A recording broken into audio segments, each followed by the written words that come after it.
kugira ngo dukomereze aho twari tugeze. Nk'uko mubizi rero muri iki gice cya Bible Study tugeze ku ntambwe ya 9.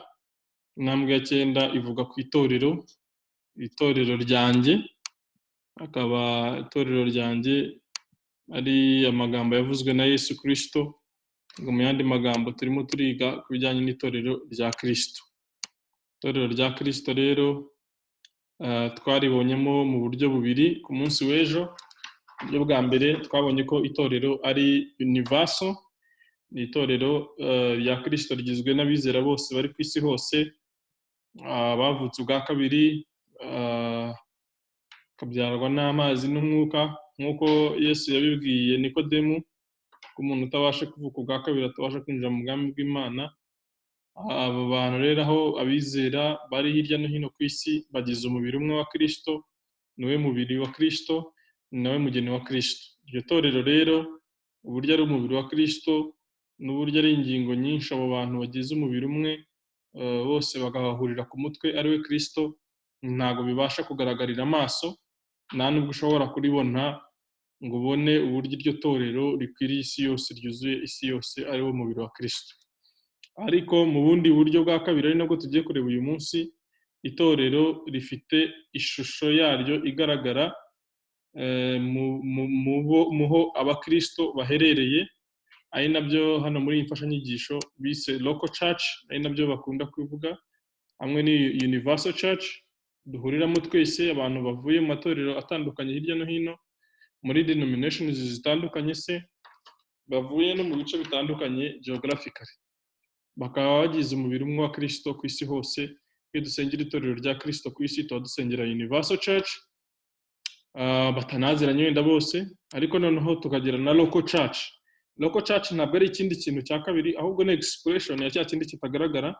Iri rero niryo torero rigaragara, rigizwe n'abizera bizeye Yesu Kristo, bakavuka ubwa kabiri, bakabatizwa, bakaba baherereye ahantu runaka. Abakristo bari i Kigali bafite aho bateranira, abari Kimihurura, abari Kicukiro, abari Bugande, abari hirya no hino. Hari community, muri sense ya community nyine, hari aho bahurira nk'itsinda bakagaragaza ubuzima bw'itorero riri universal, ariko bakabigaragaza mu buryo buri local cyangwa se aho baherereye. Iryo torero rero riri visible, ryo riragaragara, kandi virtues n'ibintu byose biranga itorero nk'uko tubibona, ibijyanye n'impano, ibijyanye n'imikorere y'itorero, byose biri tubwira ubundi biri applicable kuri local church mu buryo bugaragarira amaso, niho bigaragarira. So ejo rero twagize session tureba kuri universal church, tureba mu by'ukuri itorero icyo ari cyo, tuza kubona ko itorero ari umubiri wa Kristo. Uwo mubiri wa Kristo ukaba rero ugaragarira mu maroko churches atandukanye aherereye hirya no hino ku isi. Ari nayo topic tugiye kureba uyu munsi. Ni ingingo ya 9 cyangwa se intambwe ya 9 y'aka gatabo mfashanyigisho ivuga ku bijyanye n'intambwe z'ingenzi mu buzima bw'umukristo cyangwa se ubugingo bushya muri Kristo, volume ya mbere.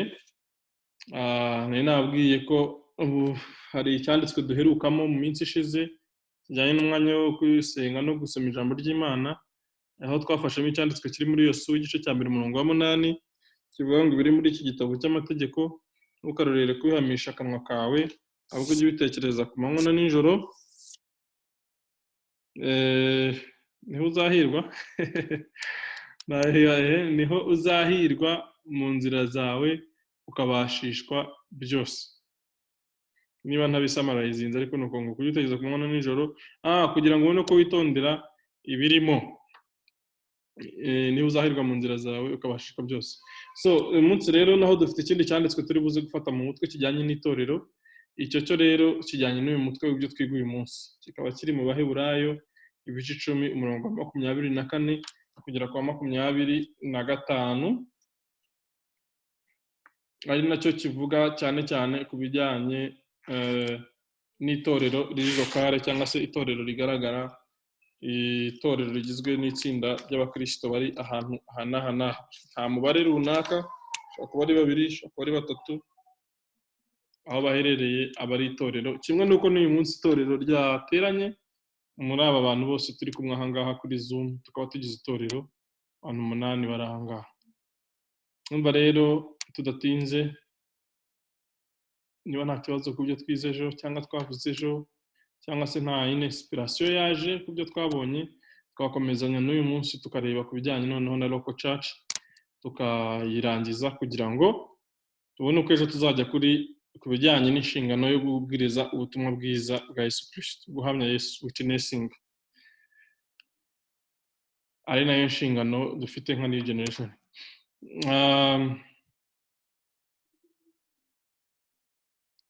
Itorero baryise itorero ry'ahantu, local church, itorero ry'aho abakristo baherereye, amatsinda y'abakristo ateraniye mu matorero n'amadini atandukanye ku isi hose. Hari umuntu ufite icyo ashaka kuvuga cyangwa se ikibazo ku byo twabonye ejo, cyangwa ikintu yaba yungutse yumvaga yashaka ko tuvuga, abaza cyangwa atubwira mbere yuko dutangira? Niba ntawe turakomeza.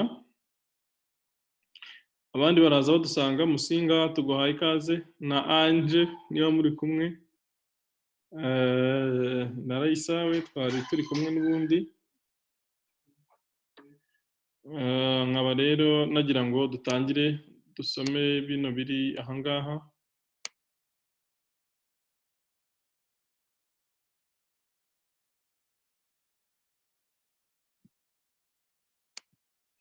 Hari umuntu wanditse chat? Ni Raisa aravuze ngo murakoze, nawe urakoze. Handitse ngo itorero ry'ahantu ni itsinda ry'abantu bavutse ubwa kabiri bakabatizwa kandi bakibumbira hamwe bagamije guhesha Imana icyubahiro, gufashanya hamwe no kwamamaza ubutumwa bwiza. Ko babitubwiye aha ngaha, a group of people who are born again, baptized and organized in order to glorify, edify one another and proclaim the gospel. Imfashanyigisho nuko babisobanuye. Icyo tufata nuko ari itsinda ry'abakristo bahurira ahantu runaka, batuye ahantu runaka, bari ahantu runaka bahurira kugira ngo bagaragaze ukubaho kw'itorero mu buryo bugaragarira amaso. Ibyo bagomba gukora n'icyo bahura bakora nibyo natwe twahuye uyu munsi dukora, nibyo Bibiliya iteganya ko itorero rigomba gukora. Hari ikibazo kiri kuri ibyo ngibyo bijyanye no kuvuka ubwa kabiri? N'iki twarabyize muri steps zabanje. Kubatizwa nabyo twarabyize aho ngaho, ndetse icyo mbona kirimo n'izo conditions mbona bashyizemo. Abantu kuvuga ko abo bantu bagomba kuba ari abantu bavutse ubwa kabiri kandi bakaba barabatijwe, bakaba bari hamwe bagamije gukora inshingano z'itorero nk'uko zigaragara mu ijambo ry'Imana.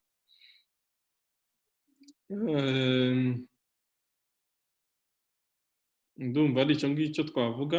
Noneho ahubwo tukajya mu Baheburayo ibice 10 umurongo wa 24 kugeza ku murongo wa 25. Umuntu uri muri ufite Bibiliya hafi adusomere. Ikijyanye no kubatizwa abantu dukunda kukijyaho impaka nyinshi, ariko n'inshingano. Nta mukristo utarabatijwe ubundi wakabaye ubaho, ko umuntu yamaze kwizera arabihamya, abihamisha rero kubatizwa. Ntabwo rero byumvikana uburyo umuntu yakwizera Yesu Kristo agakizwa hanyuma akanga noneho kubatizwa, kwanga kubihamya. Ntabwo byumvikana. Ariko bibaho ko hari umuntu ushobora gukizwa ntabone amahirwe yo kubatizwa.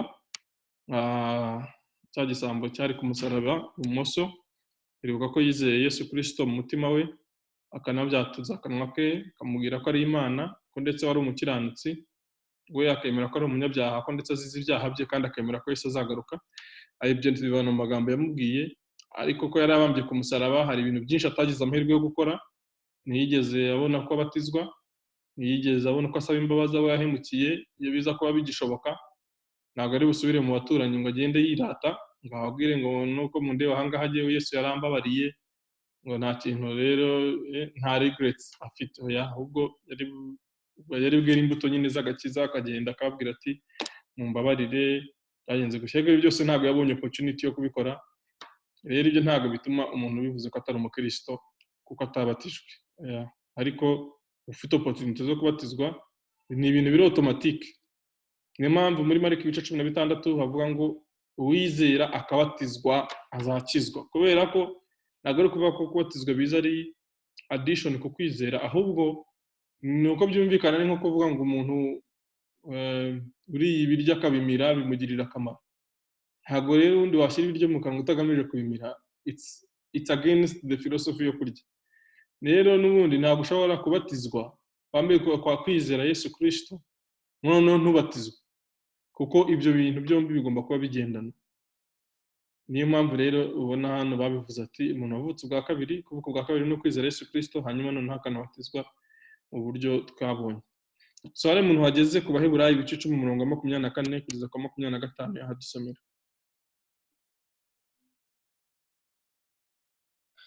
Dusome Yego Raisa. Abaheburayo igice cya 10 umurongo wa 24 tugeze ku 25. Handitse ngo kandi tujye tuzirikana ubwacu kugira ngo duterane ishyaka ryo gukundana n'iry'imirimo myiza, twe kwirengagiza guterana hamwe nk'uko bamwe bajya babigira, ahubwo duhugurane, kandi uko tubonye urya munsi wegera muba ariko murushaho kugenza mutyo. Ry'Imana. Urakoze cyane Raisa. Sinzi niba umuntu ufite iyindi version ngo adusomere, wenda Bibiliya ijambo ry'Imana cyangwa se Icyongereza cyangwa Igifaransa cyangwa byose. Ndumva ari ikintu cy'ingenzi cyane kuko ni icyanditswe kirekire kandi turi buze gufata mu mutwe nidusoza, bisaba rero kuba tucyumva neza.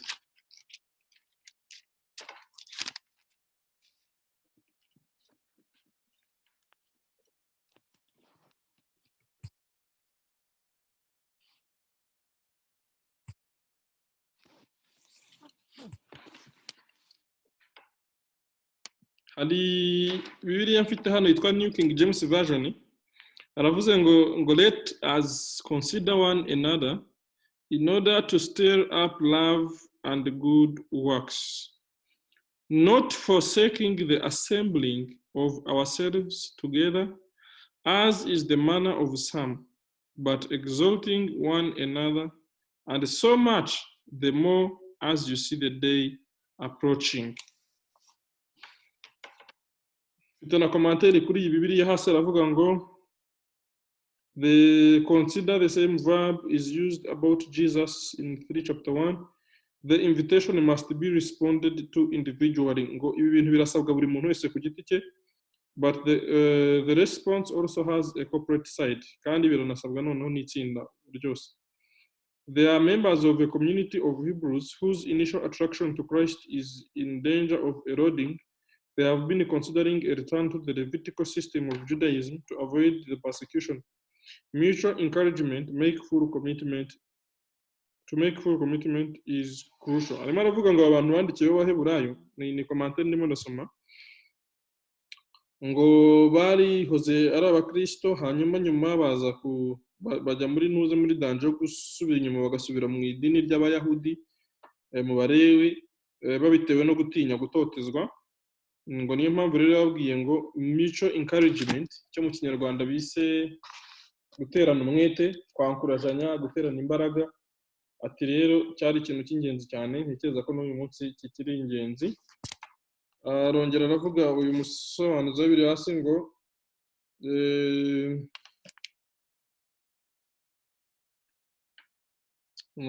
ibijyanye no gukundana, ndumva ari ku murongo wa 24 hari.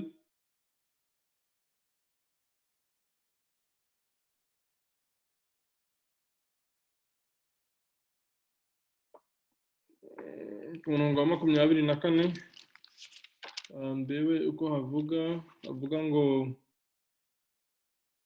tuzirikana ubwacu kugira ngo turane ishyaka ryo gukundana n'imirimo myiza. Yavuze ngo iryo shyaka ryo gukundana, to stir up, is derived from the Greek term used here. The meaning in this context is that of stimulating or inciting someone to do something. Gushishikariza umuntu gukora ikintu. Urukundo n'imirimo myiza mu gihe cyo gutotezwa ni ikintu gikomeye cyane. Hanyuma ibindi numva atari ngombwa wenda ko dusoma commentaire zose, ndumva byari byose icyanditswe gisa naho gisobanutse. ahubwo Raisa yakongera akakidusomera kugira ngo tucyumve neza kuko tunagitega amatwi nk'abantu bari buze kuza kugifata mu mutwe.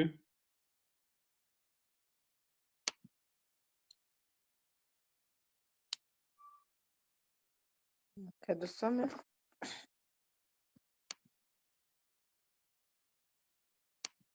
Ngo kandi tujye tuzirikana ubwacu kugira ngo duterane ishyaka ryo gukundana n'iry'imirimo myiza, twe kwirengagiza guteranira hamwe nk'uko bamwe bajya babigira, ahubwo duhugurane, kandi uko mubonye urya munsi wegera muba ariko murushaho kugenza mutyo. Nari ndiho nsoma muri Bibiliya ijambo ry'Imana. Halo?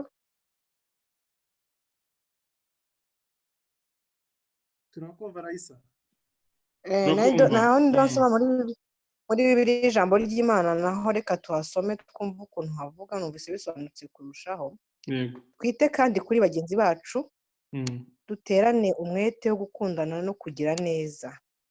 Twirinde kubura mu materaniro nk'uko bamwe babigize akamenyero, ahubwo turushaho gukomezanya, kubera ko umunsi wa Nyagasani wegereje nk'uko mubireba. Exactly, nkunze iyo verisiyo rwose ko ibisobanuye neza cyane kurusha uko byavugikaga.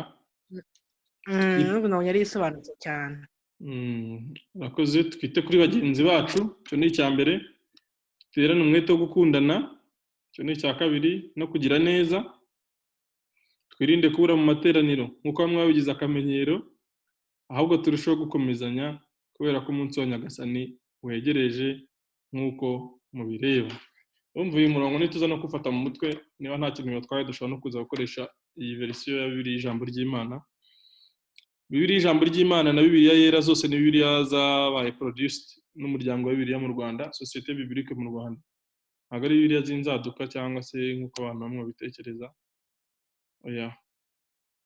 Numva rero kuri icyo ngicyo ndumva tucyumvishe. Niba nta muntu ufite commentaire, noneho twasubiza ikibazo kibajijweho ngo ese Bibiliya yigisha ko uwizeye Yesu Kristo agomba kuba mu itorero?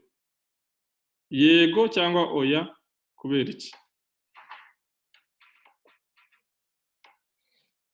Ushobora gushyiraho mikoro ukavuga cyangwa ukazamura ikiganza.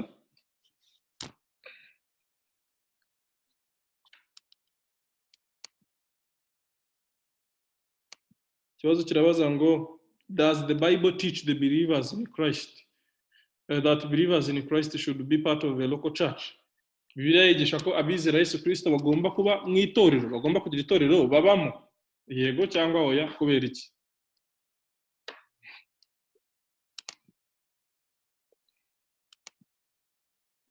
Yego Hope, ijambo ni ryawe.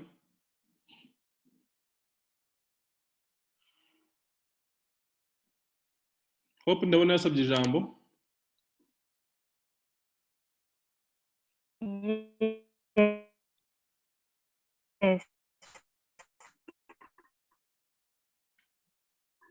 Neza Yesu.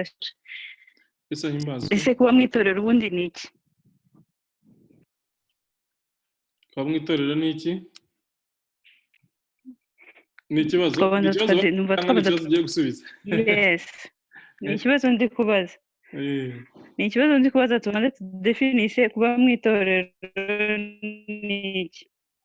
Nicyo nifuzaga mbere yo gusubiza kiriya kibazo babajije. Murakoze. Wagiha umurongo icyo kibazo cyawe, kubera ko hari icyo nawe ugitekerezaho kinatumye ikibazo, kugira ngo tutajya hashiye si tugusubiza cyangwa tukubwira ibyo dutekereza. Okay. Hari abantu benshi bibwira ngo kuba mu itorero ni kuba ukaba muri activite zose z'itorero, cyangwa se umuntu akabyitiranya ko kuba umukristo ari ukuba muri izo activite. So nagira ngo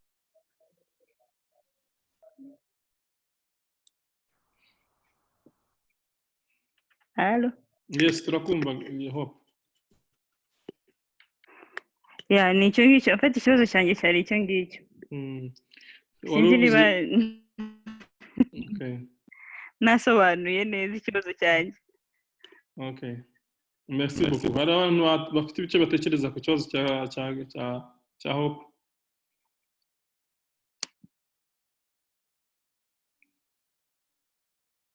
Dufite abantu 10 bari on board kandi buri wese afite ikintu atekereza ku cyo Hope abajije mbere yuko tujya kuri iki batubajije. Yabajije ngo kuba mu itorero ni iki?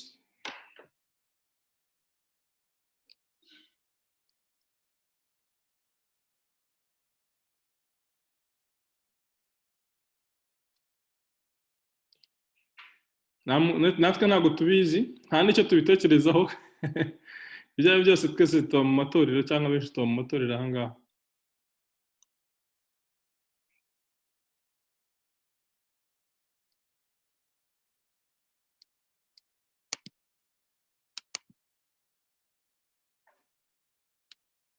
Raisa yanditse ngo ikibazo sinacyumvise byacikaga. Hope reka nyimusamare zingire nimba aricyo nibagiyemo aracyongeramo. Arabajije ngo mbere yuko tubaza kuba niba Bibiliya idusaba ko uwizeye Yesu Kristo agomba kuba mu itorero, ati kuba mu itorero ni iki? Mbere yuko dusubiza icyo kibazo, ese kuba mu itorero ni ukuba mu nshingano z'itorero, imirimo y'itorero, kuba muri protokole, muri korali, muri worship team, muri mu bikorwa by'itorero, cyangwa no kwateninga ibikorwa byose by'itorero, cyangwa no kugira ifishi y'itorero, cyangwa n'iki?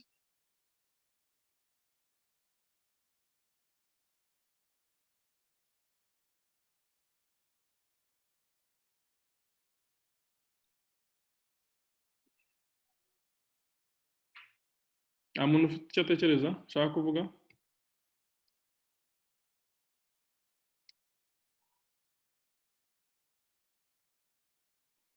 Iyi ni Bible study nyamuneka, feel free, ni kugira ngo twese twungurane.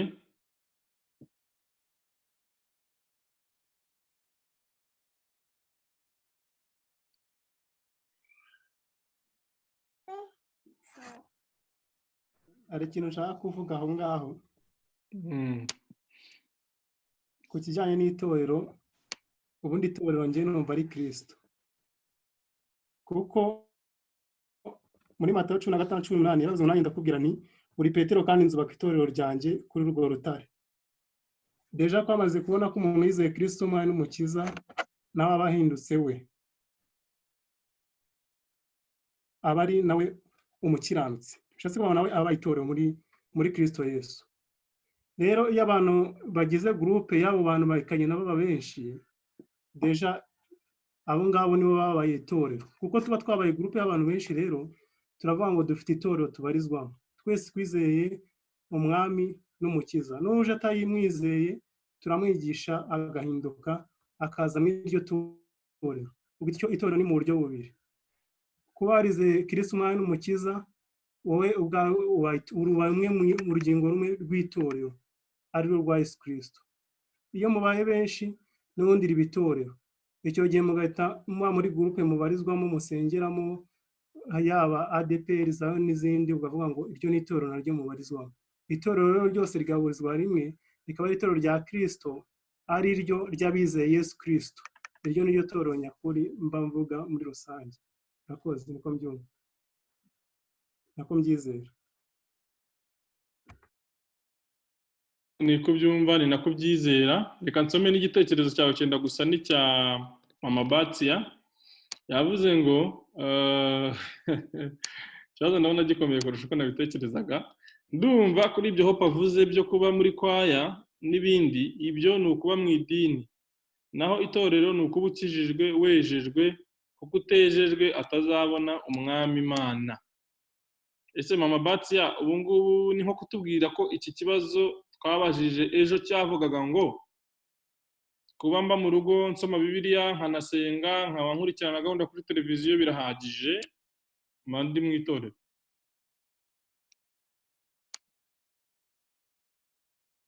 Ushobora gushyiraho mikoro ukatubwira?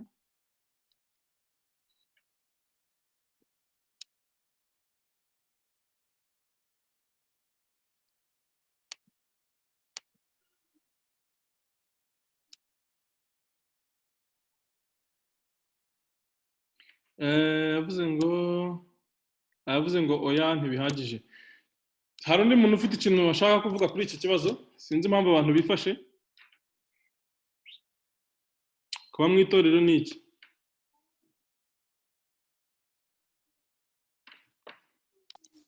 Yesu ashimwe.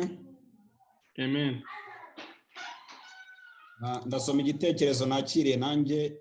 Pasi muramu wa Neto uri mu Ihuye nawe yanditse, yanyandikiye muri chat ariko nawe arakurikiye. Munekeza yuko kuba mu itorero ni kuba part of the body of Christ.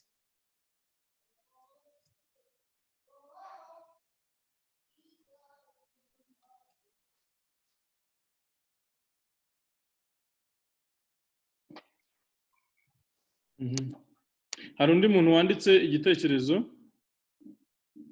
yitwa Pasi Marume, yanditse ngo ntekereza yuko kuba mu itorero ni ukuba part of the body of Christ. Ni ibyo nemaze gusoma. Pardon. Okay, nibyo rumaze gusoma. Hanyuma komeza Ben niba ufite igitekerezo. Murakoze. Ejo dutangira tuvuga ku bijyanye n'itorero Universal na Local Church, bitwereka ko kuba mu itorero ari ukuba urugingo rwa Kristo, ariko nanone tukagira aho duteranira. Nube we ngo ugume kuri radio usome Bibiliya, ahubwo ukabasha guhura n'abandi, ukabasha kugira aho uteranira. Ku kibazo rero Hope yarabashije kuba mu itorero icyo bivuga ngo ni iki? Icya mbere ni ukuba urugingo rwa Kristo, icya kabiri ni ukugira imirimo. Kubera ko nanone nejo twarebye nanone ku bijyanye n'imirimo, byose kure cyane ni page ibanziriza. Rero nitugira imirimo, iyo mirimo ntabwo tuzayikora mu ngo zacu twenyine, ni ukuyikora mu murimo w'Imana, kandi uwo murimo tukawukora dufatanyije n'abandi. So no competition.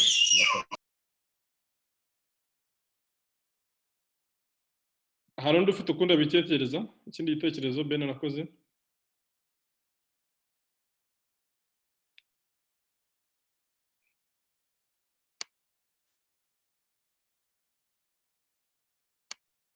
Hari undi ufite ukunda bitekereza?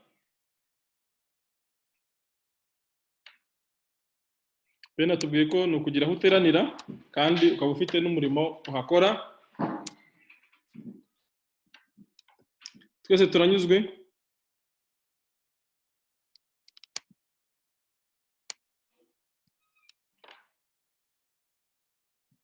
Abana ko bifashira.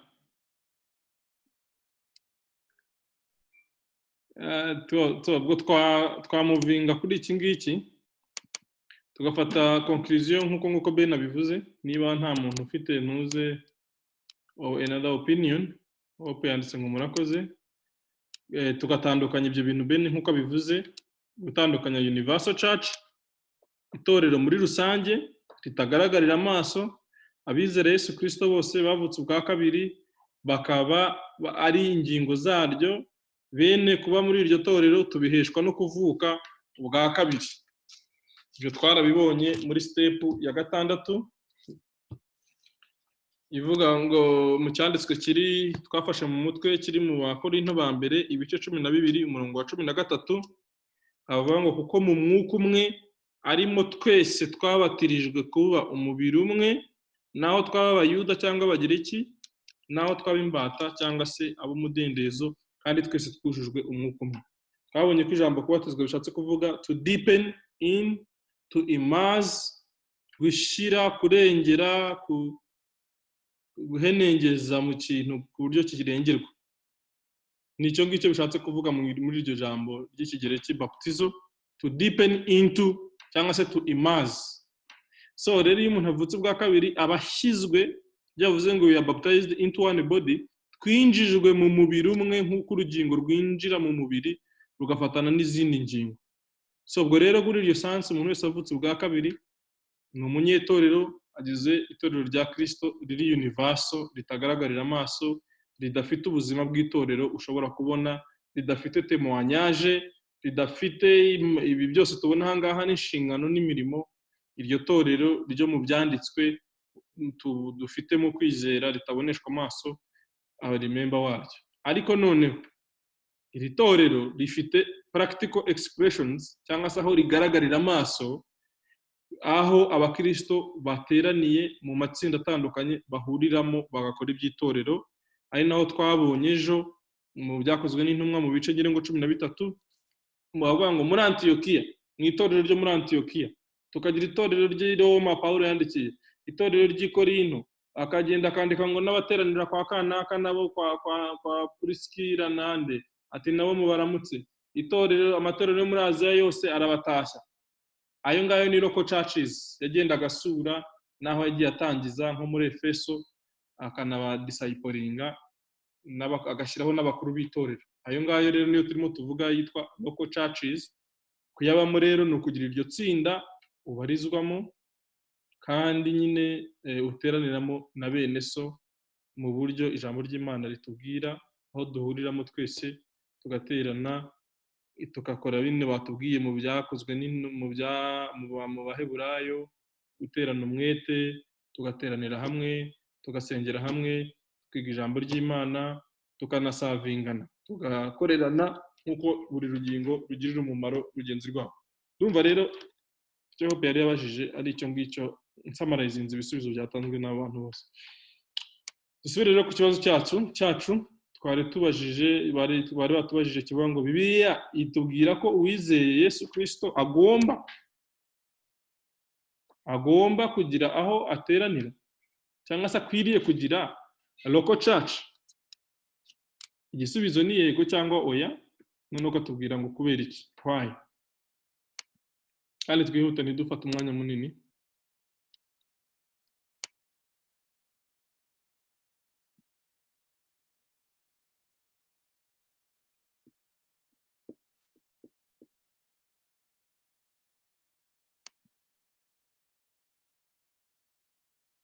Nta gisubizo dufite?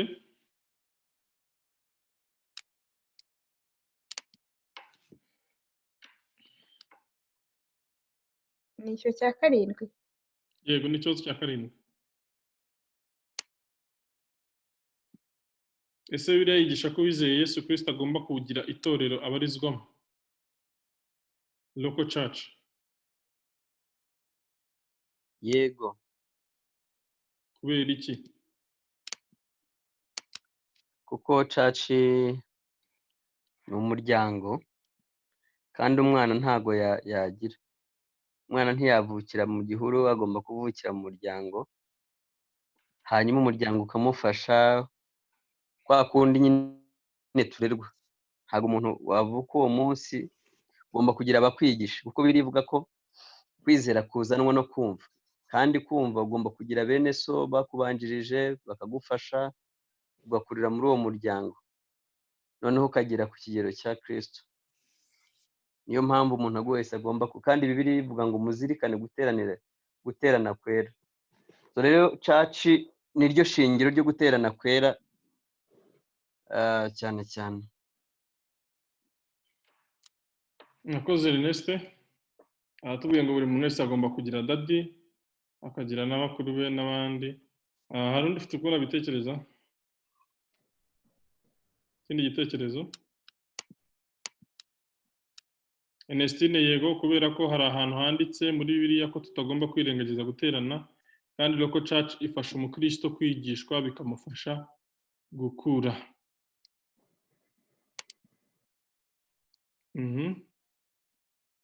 Ikindi gitekerezo? Adeline sinzi ikintu ashaka kuvuga, ndabona agashyizeho mikoro.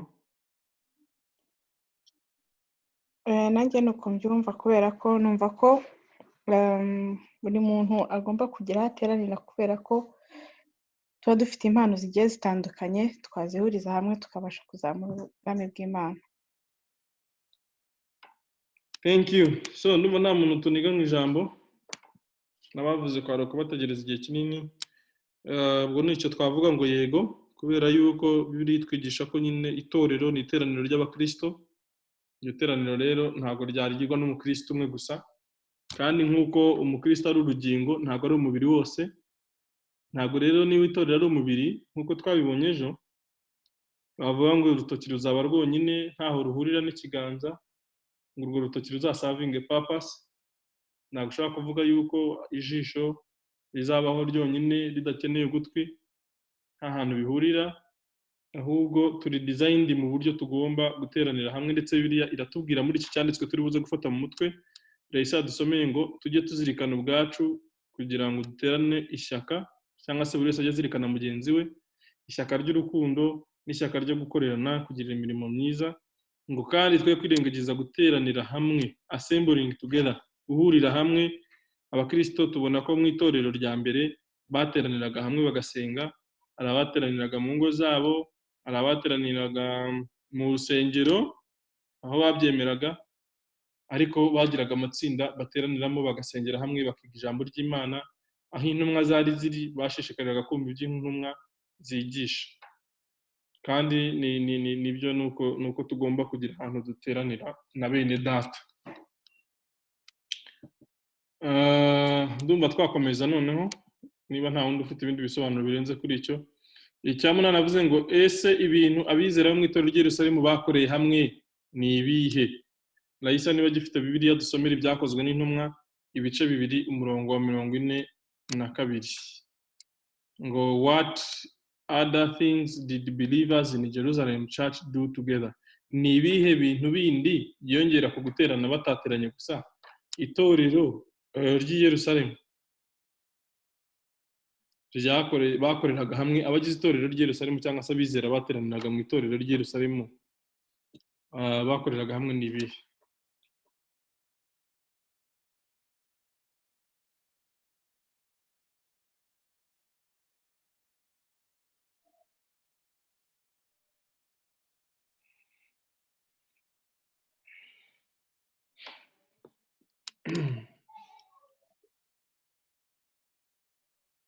Raisa uracyafite telefone?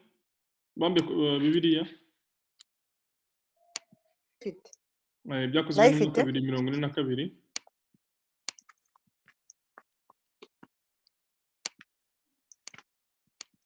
kabiri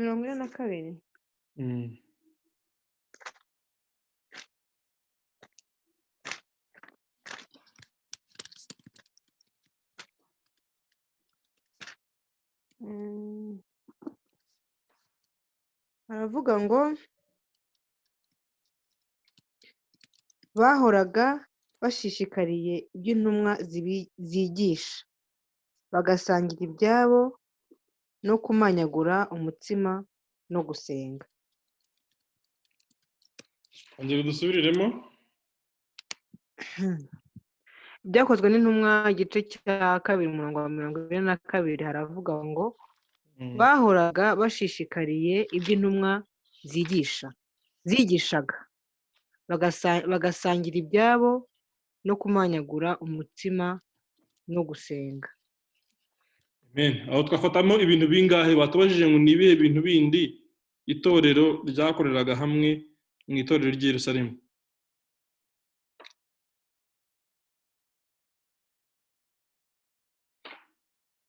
Basangiraga ibyabo. Yego, basangiraga ibyabo. Icya kabiri bavugamo bakamanyagura imitsima. Igaburo ryera. Icya gatatu bagasenga. Yego, icya kane ko nta kintu numvise. Icya kane no kuba nyine ubwo twabyita ko ari ijambo ry'Imana, bashishikariraga iby'intumwa zigisha. So ubwo bumvaga ibyigisho by'intumwa, bumvaga ibyo intumwa zirimo zigisha ijambo ry'Imana, bagasangira ibyabo, abakize bagasangira n'abakene.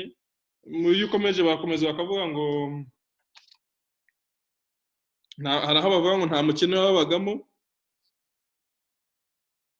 ngo kuko abakene nyine abantu bose bazanaga ibyabo bakasangira. Ni ku murongo wa 44. Abizeye bose babaga hamwe bagasangira ibyabo, ubutunzi bwabo n'ibintu byabo barabigurishaga bakabigabanya bose nk'uko umuntu akennye.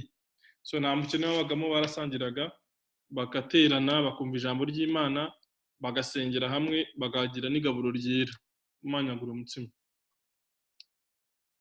Twavuga ko ari ibyo ngibyo nk'uko Adeline bitubwiye. hari undi ufite ikindi cyangwa ikibazo? Nawe turakomeza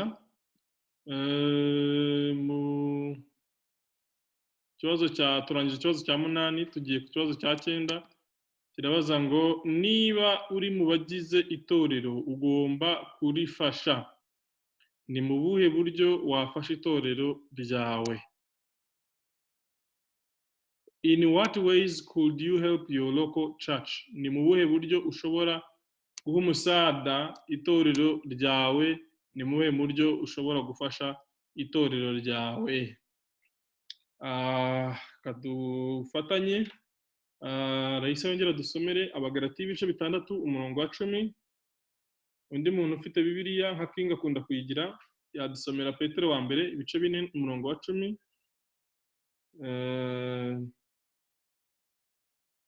Ernestine ufite Bibiliya nawe ajya akunda kuyigira, cyangwa Erneste adusomera Abakorinto ba kabiri ibice 9 umurongo wa 7. Ndabona ari ibyanditswe bitatu, ndatekereza ko ubwo wenda bashobora kuba batwigishamo ibi buryo butatu bwo kuba bafasha itorero. Raisa yadusomera Abagalatiya ibice 6 umurongo wa 10. Ni ubuhe buryo wafasha mu itorero ryawe?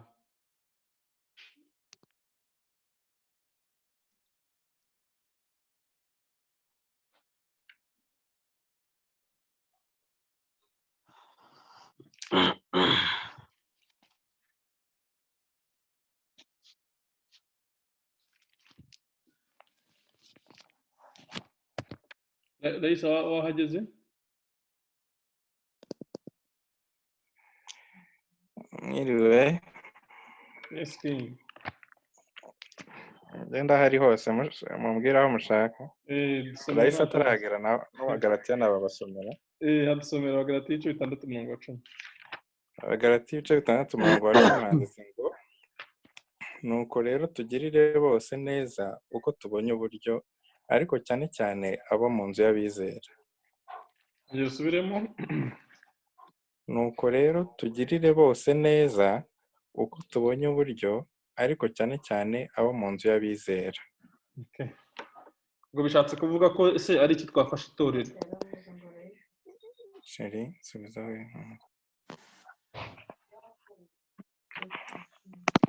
Na Petero mite nkomeza. Oya, banza dusomere kuri icyo kuko wavuze ngo ni ubuhe buryo dushobora gufasha mu itorero. Turareba icyanditswe kimwe, turebe uburyo batubwiramo, turebe ikindi, turebe ubundi buryo. Gutyo muri iki cyanditswe batubwira uburyo bwo gufasha itorero, nk'ubuhe buryo twakora kugira ngo dufashe itorero. Gufasha abatishoboye.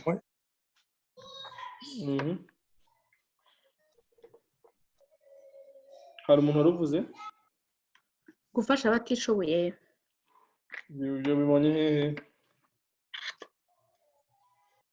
Bavuze gufasha abantu muri rusange, ariko cyane cyane abo mu bizera, twumva ari abantu batishoboye. Okay, urakoze cyane.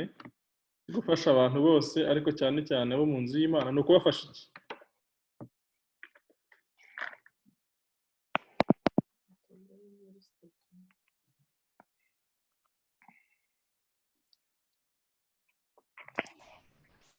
Ni ukubafasha iki? Kugirira neza abantu bose bishatse kuvuga iki? Mu Cyongereza bavuze ngo let us do good to all, especially those who are of the household of faith. Ese kugirira neza umuntu ni ukumuha ibiryo gusa? Oya. Nk'uburyo twaba dufite itorero rifite abantu bishoboye gusa, iki cyanditswe ntabwo gishobora kuba practical kuri ryo. Nuko ubana n'abantu mu bihe byabo byose, byaba ibihe by'umunezero, ibihe nyine kuba hafi, kugirira neza abantu bitari byo gufasha wenda batishoboye gusa, wenda gufashanya mu buryo bwose. Okay, merci. Hari abandi bafite ikindi gitekerezo?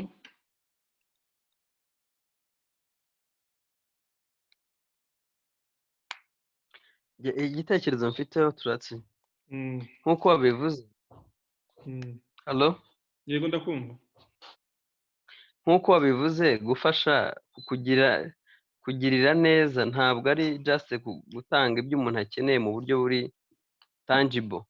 Ushobora no gufasha umuntu mu gusenga, kuko Paul yakundaga gusenga cyane, asengera abera, yakabigarukaho ati nanjye mu nsengere.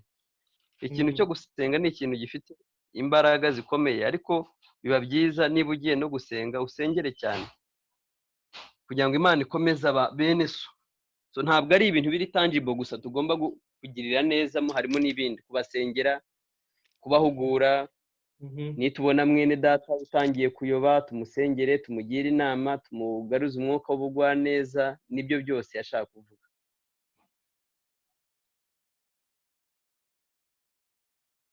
Okay, urakoze. Ushaka nka notification ukamunotifira ku buntu, genda shabana urwenya aho ngaho. Ntago ari urwenya, ahubwo yarashatse urugero rufatika, ariko reka twumve noneho kugira neza umuntu uko byagenda. Ineza ubundi baravuga ngo gira neza wigendere, cyangwa se gira neza uzayisanga imbere. Ubundi buri muntu wese ahari aba akeneye kugirirwa neza, yaba akize yaba akennye. Icya mbere kiba gikenewe nuko ikintu karanse ya buri muntu wese ubaho ku isi ni ukushimwa kuruta kugirwa inama cyangwa se kugawa. So kubona umuntu umwemerera kugira neza, umwemerera kumubwira neza, umwemerera kumufasha mu nzira arimo cyangwa se kumugira inama mu nzira arimo, nibyo yabikenewe. Rero kugira neza ubundi cya mbere gikenerwa nuko umuntu banza ukamwumva.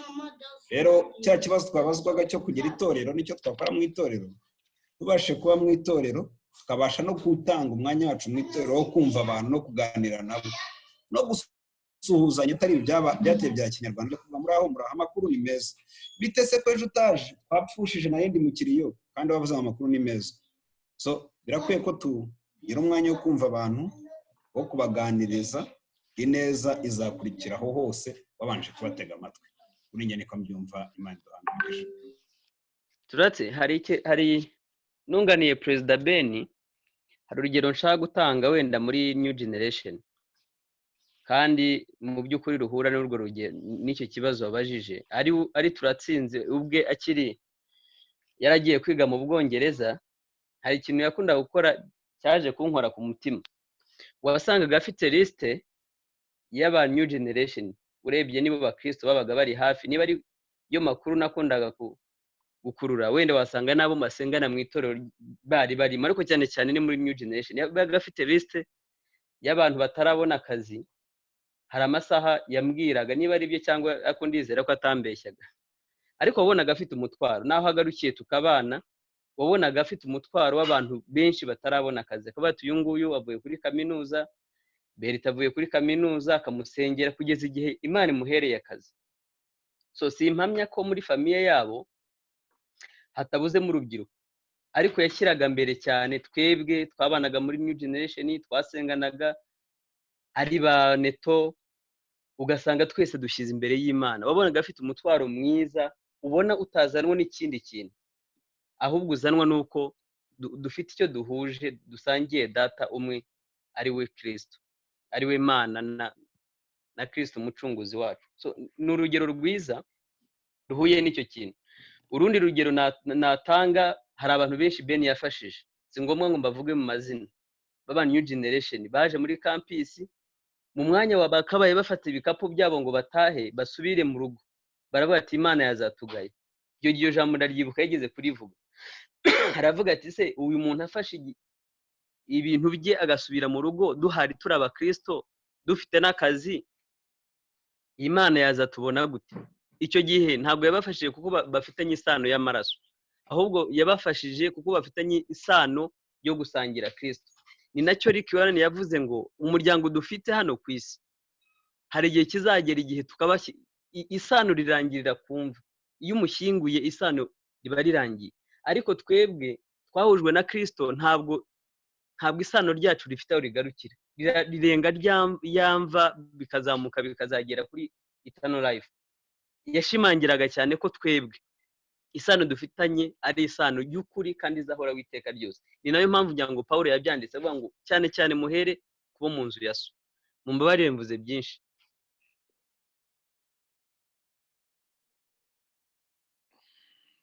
Twasoza kuri icyo ngicyo ibyo Ernest amaze kuvuga. Wenda icyo nashaka kongeraho nuko mu Bagalatiya hamwe twasomye mu gice kibanza cya 5 kugira neza nimwe mu mbuto z'umwuka wera. Ku murongo wa 22 Abagalatiya ibice 5 aravuga ngo ariko rero imbuto z'umwuka ni urukundo n'ibyishimo n'amahoro no kwihangana no kugira neza. Kuba rero umugira neza cyangwa kugirira abantu neza nabyumva muri iyo sanse Ben yabivuzemo yuko nyine tugomba kugirira neza abantu bose ubundi ku isi. Abakristo bakwiye kuba bamenyekana nk'abagira neza.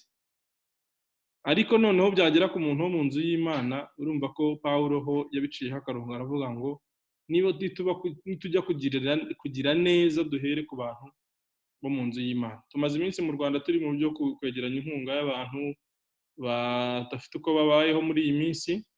Ngira ngo abantu bose batuye mu midugudu iwanyu ndumva byarahageze no mu matorero n'ahandi hirya no hino. Ni kimwe mu byo Adeline yari yavuze nko gufasha nyine abantu bakeneye gufashwa, ariko bashobora no kuba bakeneye gufashwa no mu bundi buryo butari ubwo bw'amafaranga. Ushobora kwitabwaho, kuganirizwa, no kugira umuntu byibuze ubona ko wagukunze, kubakunda, tukabaha care, nabyo ntekereza ko ari ukugira neza. So twakigarukiriza aho ngaho tukumva yuko imwe mu buryo twafasha itorero ari ukugirira neza abanyetorero cyangwa se abakristo bagenzi bacu. Abantu bose bavutse ubwa kabiri ni abanyetorero, ariko hari n'abo dusengana nabo akenshi nabo dukunda kumenya, ariko abavutse ubwa kabiri abakristo bose muri rusange ni ngombwa ko tubagirira neza. Petero wa mbere ibice 4:10 niba King ariho yageze naho yadusomera cyangwa undi muntu wagera mbere. Petero wa mbere ibice 4:10.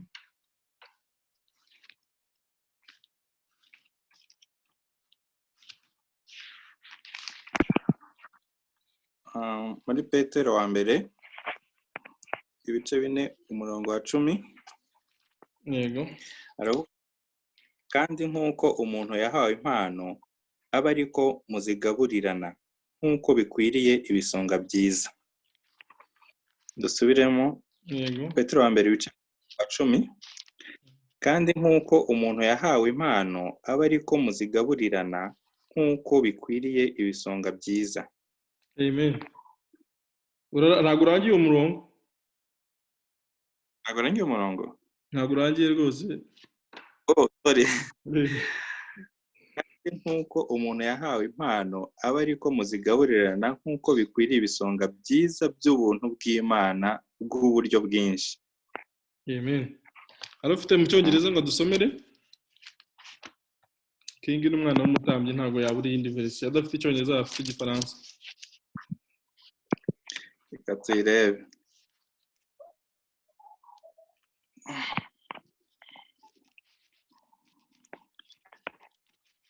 Efeso ibice 4:10. Yego. Petero wa mbere nota Efeso. Sorry.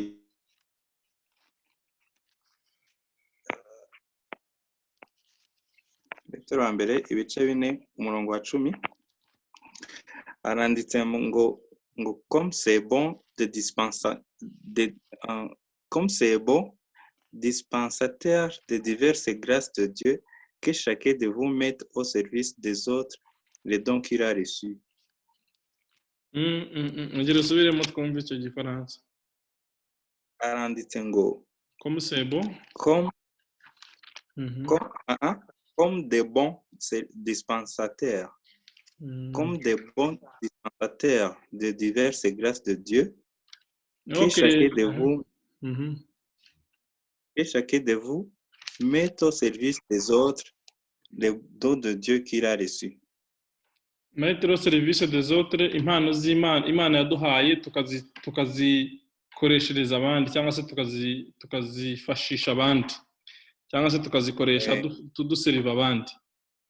Cyongereza nabo bavuze ngo as each one has received a gift, minister it to one another as a good stewards of the manifold grace of God.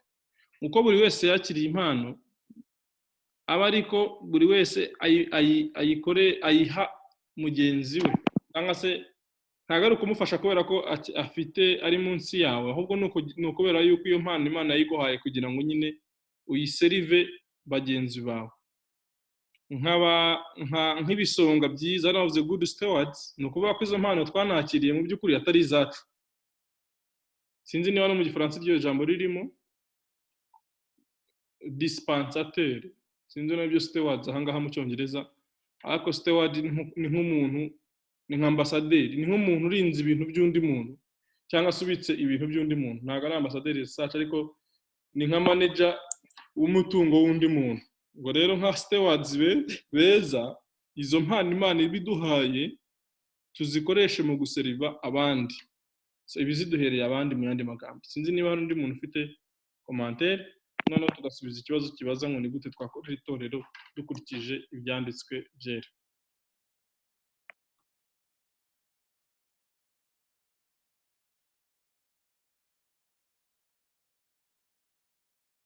Muvuge.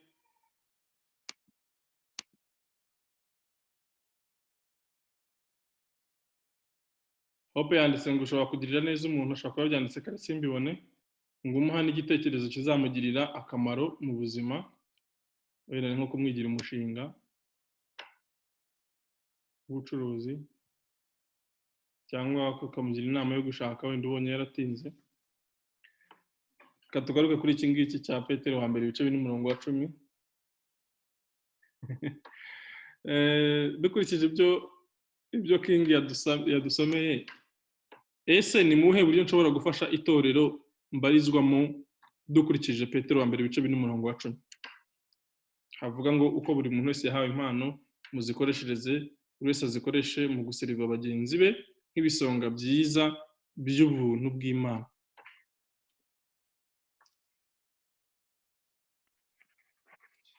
Ahangaha ndabona ikintu cya mbere kirimo ni ukubanza kureba impano umuntu afite. Ejo twabonye impano zitandukanye: kwizera, kugira neza, guhugura, za mpano ejo twize zose. Urumva nicyo kintu, urumva umuntu agomba kubanza kumenya impano afite. Ejo twiga ari aho batubwiye ngo niba utazi impano yawe, baza abandi, ese nihe mpano bakubonamo. Urabona nk'izo mpano ushyize kuri screen. Rero urumva ikintu cya mbere ni ukumenya iyo mpano ufite ukurikije ubwo buryo ejo twize. Hanyuma wamara kuyimenya, none ukareba ni gute nayikoresha muri Local Church yanjye. Ni gute nayikoresha mfasha abandi, nyifashishiriza abandi. Ureke kugufasha wowe. Niba ari ukugira neza, ntabwo ari wowe uzigirira neza, uzagirira neza. Ko kwigisha ntabwo ari wowe uzigisha abandi. Iyo mpano numara kuyibona, ndumva ariyo etape ya mbere. Noneho ni ukureba, noneho urayikoresha abandi gute. Ndumva ariho umuntu ahita agaruka hano muri ino Pierre hano batwigishije, noneho ukajya nk'umukozi mwiza, noneho ukayikoreshereza abandi. Murakoze. Ingarakoze. Hari undi ushaka kumwunganira cyangwa kugira icyo ndavuga?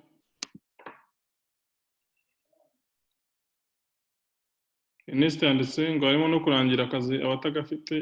Icyo ni ikindi yagarutse inyuma. Hano turimo turareba Petero wa mbere 4:10. Ese ni iki kintu nagirira umumaro itorero? Nagirira umumaro itorero mu buhe buryo? Dukurikije ibi ngibi twavuze, King yavuze ngo mbere na mbere identify your gift. Ni izihe mpano Imana yaguhaye? Hari izo twabonye ejo mu byanditswe byera mu Bakorinto ba mbere igice cya 12 cyose kirazirondora. Hari n'iziboneka mu Efeso ibice 4:11, hari iziri mu Baroma ibice 12, harimo service, hari abantu bazi guteka icyayi neza, hari abantu bashobora gusura abandi.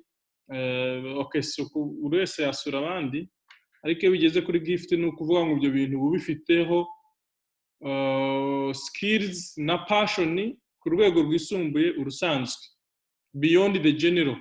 Everyone can serve, everyone can evangelize, everyone can pastor, everyone can teach, everyone can give, everyone has faith, everyone has wisdom, buri wese afite mercy, everyone can be a leader, ariko when it comes kuvuga ngo you are gifted in this, you have an extra beyond the ordinary.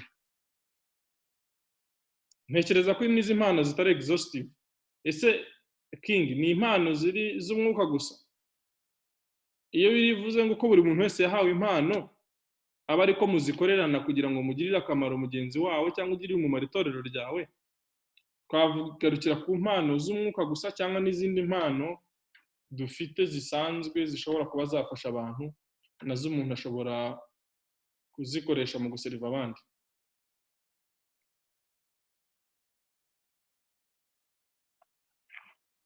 Ngiye ku bwanjye numva atari impano izi ngizi kwigisha gusa zo guhanura cyangwa iki, kuko nimba ari impano zo gutanga, ntabwo umuntu atanga de bien materiel. Nimba ari impano yo kwakira abantu, ntabwo ari ukubakira mu buryo bw'umwuka gusa. Hariho ibintu biri sociale mu buzima busanzwe, bigaragarira mu rukundo ruri sociale, mu bintu umuntu akora mu buryo abana n'abandi. Ntabwo ari ibintu wenda twavuga ko biri spirituelle gusa.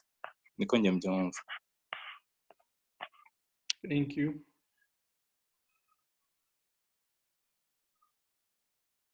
Umuntu ufite impano yo gusiga irangi ashobora no kwikoresha mu itorero. Ernest ashaka kuvuga? Ni ikibazo nashaka kubaza. Ubundi nk'uko wabivuze, hariho impano z'umwuka, hakaba n'impano zisanzwe. Ese izo z'umwuka zivuga butumwa z'iki? Umuntu amenya gute ko afite iyo mpano? Ni ikibazo nagira ngo wenda turebere hamwe. Ni gute wamenya ko ufite impano runaka? Impano ya administration, impano ya teaching, uyimenya gute impano kuyifite? Cyangwa kereka niba ari abo turi bugere tukabibona. Twarabibonye ahubwo umunsi w'ejo. Twarabibonye tubonaho na guides. Ni nko kubaza ngo ese umuntu ufite impano yo kuririmba abwirwa n'iki ko afite impano yo kuririmba? Let's start from there.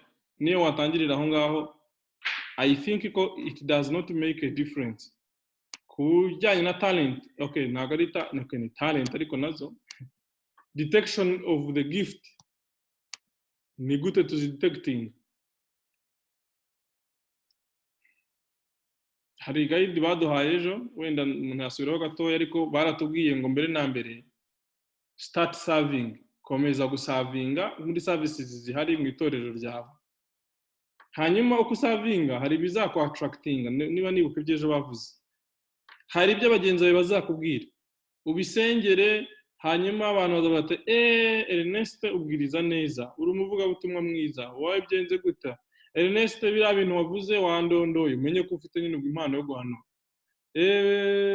I don't know, ibitekerezo nabo batanze, ariko bavuze ngo praying, taking advantage to serve in your church, as you serve other believers, bazakubwira what they observe in you, wumve n'icyo umutima wawe ukubwira, icyo Mwuka Wera abwira umutima wawe.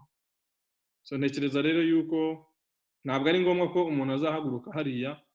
Hari ibintu byo mu isezerano rya kera, aho cyane cyane kubera ko abantu bari abantu b'abanyamubiri bapfuye mu buryo bw'umwuka, Imana yakundaga gukoresha ibintu biri external bifatika cyane kugira ngo communicating message, ku buryo nk'umuntu kugira ngo azahaguruka ajye gukora umurimo Imana imuhamagariye, wasangaga Imana igerageza kubitranslatinga mu buryo buri physical bufatika, ikamanuka nko mu muriro ikagaragaza Mose akagira ubwoba akabibona, Imana ikamwibwira ikabigenza gute.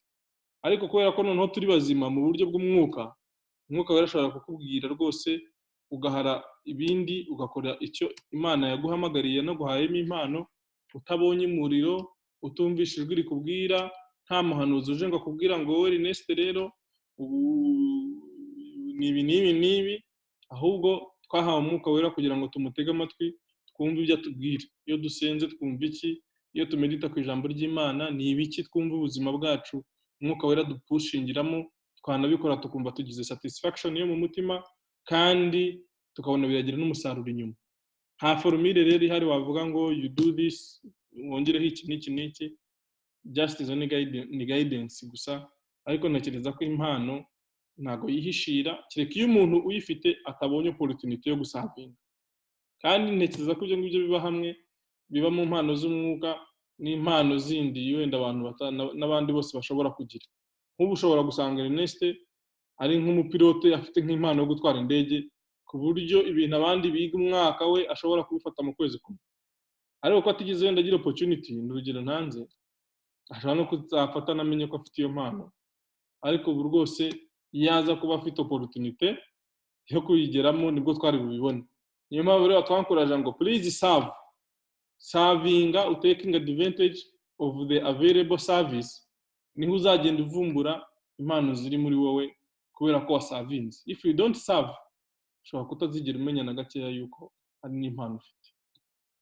Sinzi niba n'undi muntu ufite igisubizo cyangwa ikindi kintu yakongeraho cyangwa avuga kuri icyo Ernest yarabajije, then tugakomeza.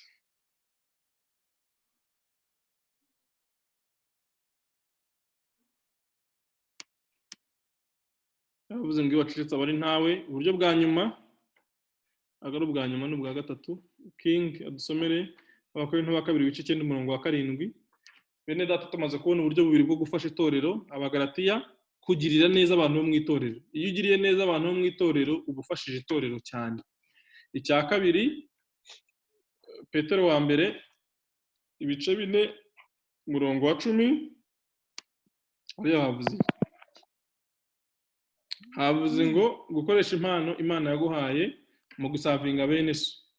Ubwo bwa mbere doing good, kuba umugira neza ku bakristo. Iya kabiri using your gifts, ntuzibike kugira ngo uzikoreshe mu gusavinga itorero. Ubwo iya gatatu niyo tugiye kureba. King niba yahageze yahadusomera Abakorinto ba kabiri ibice 9 umurongo wa 7.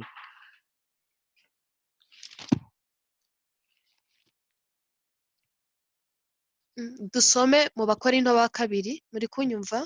Yego turakumva. Umuntu wese atange nk'uko abigambiriye mu mutima we, atinuba kandi adahatwa, kuko Imana ikunda utanga anezerewe. Amen. Wahereye kwa gatandatu kugira ngo ugeze kwa 8 kugira ngo twumve gutanga icyo ari cyo.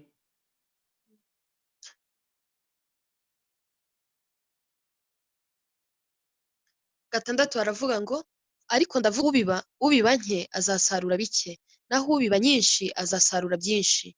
Umuntu wese atange nk'uko abigambiriye mu mutima we, atinuba kandi adahatwa, kuko Imana ikunda utanga anezerewe.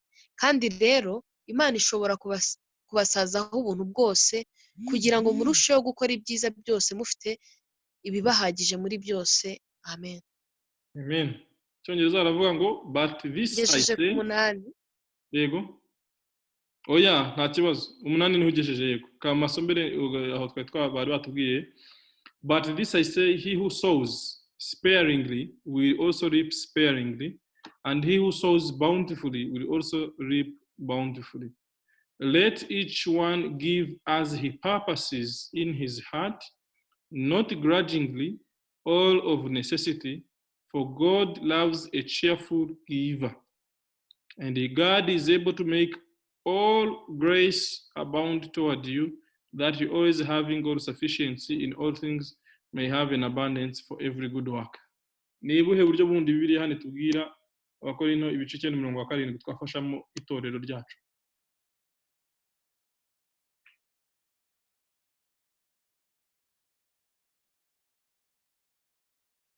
Hanga dushobora kutabona igisubizo na kimwe kubera yuko bavuze ibintu noneho bigize.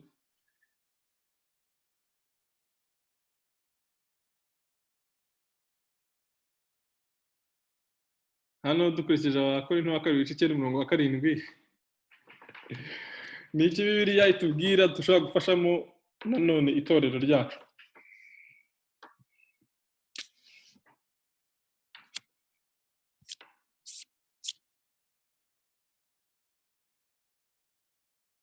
Turahari?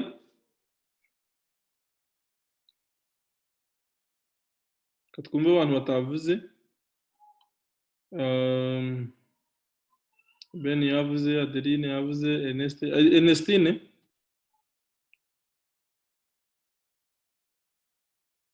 Ernestine yasomye gusa ariko ntabwo yize atanga igitekerezo.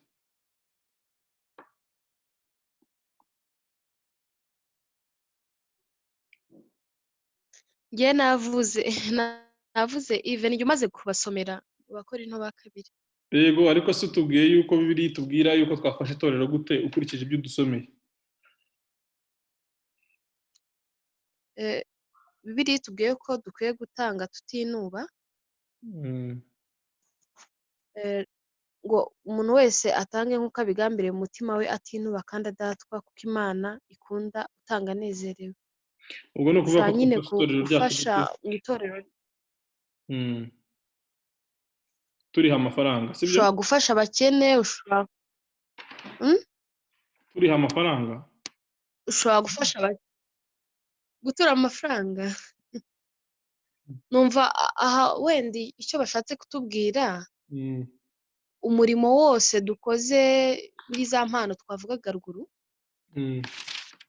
harimo service, wisdom, biriya byose bitandukanye, yuko dukwiye kubikora tutinuba, kuko Imana nyine ntabwo ikunda umuntu ukora ahatwa.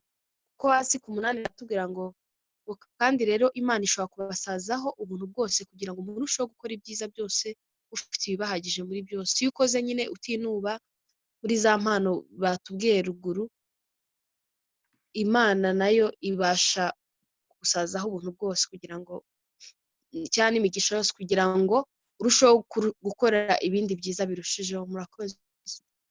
Murakoze cyane. Yego King. Ndatangaye kuba hano hantu nta kintu abantu bavuzeho. Nuko bavuga amafaranga. Oya, I'm joking. Amafaranga n'ubundi dusanzwe tuyatanga kubera ko amatora yatunzwe n'amafaranga yacu. Oya ive. Amafundraising ajya mu eglise, mu makorali, mu maserire, mu biki, kandi ugasanga umuntu ngenda byibuka kera ibintu byo kwitanga bigitangira, uziko bashakaga umuntu mu giterane, nimba ari igiterane cyo kuzubaka urusengero, bagashaka umuntu uzi kwitangisha abantu, ugasanga nyine araje arigishije, nyine abantu baratanze, nyuma ugasanga umuntu ati uziko bigishije nkatanga n'itike. Urumva?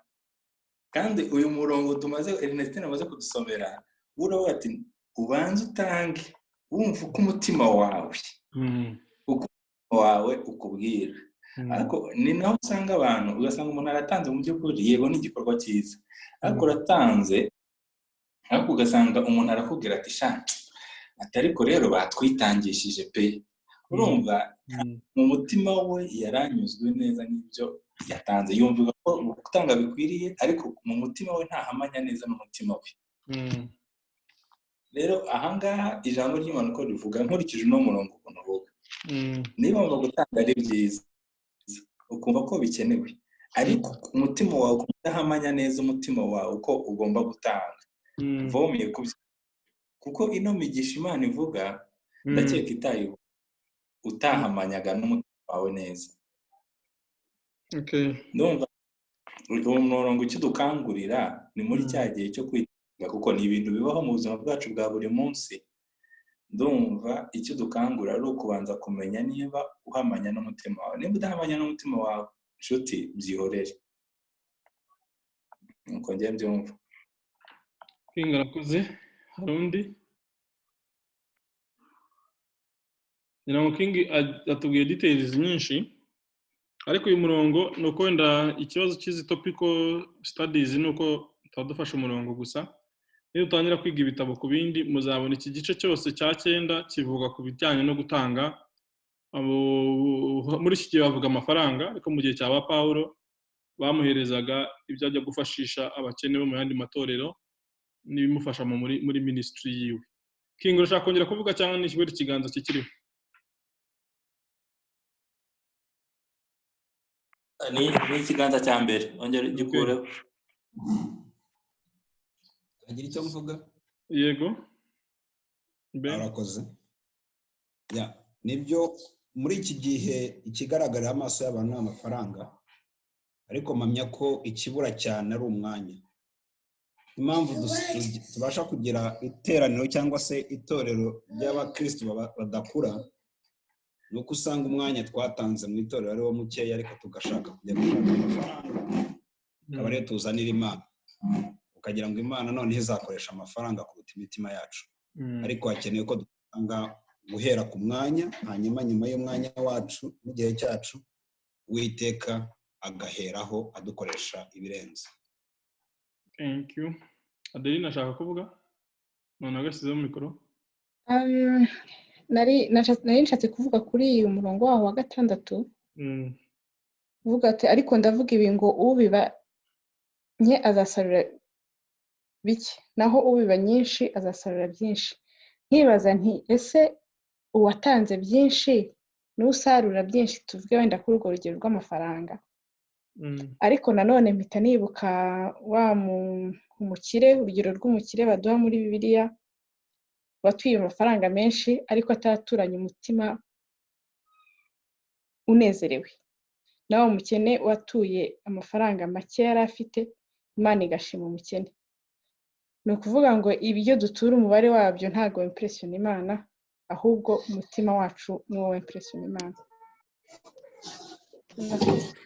Ngira ngo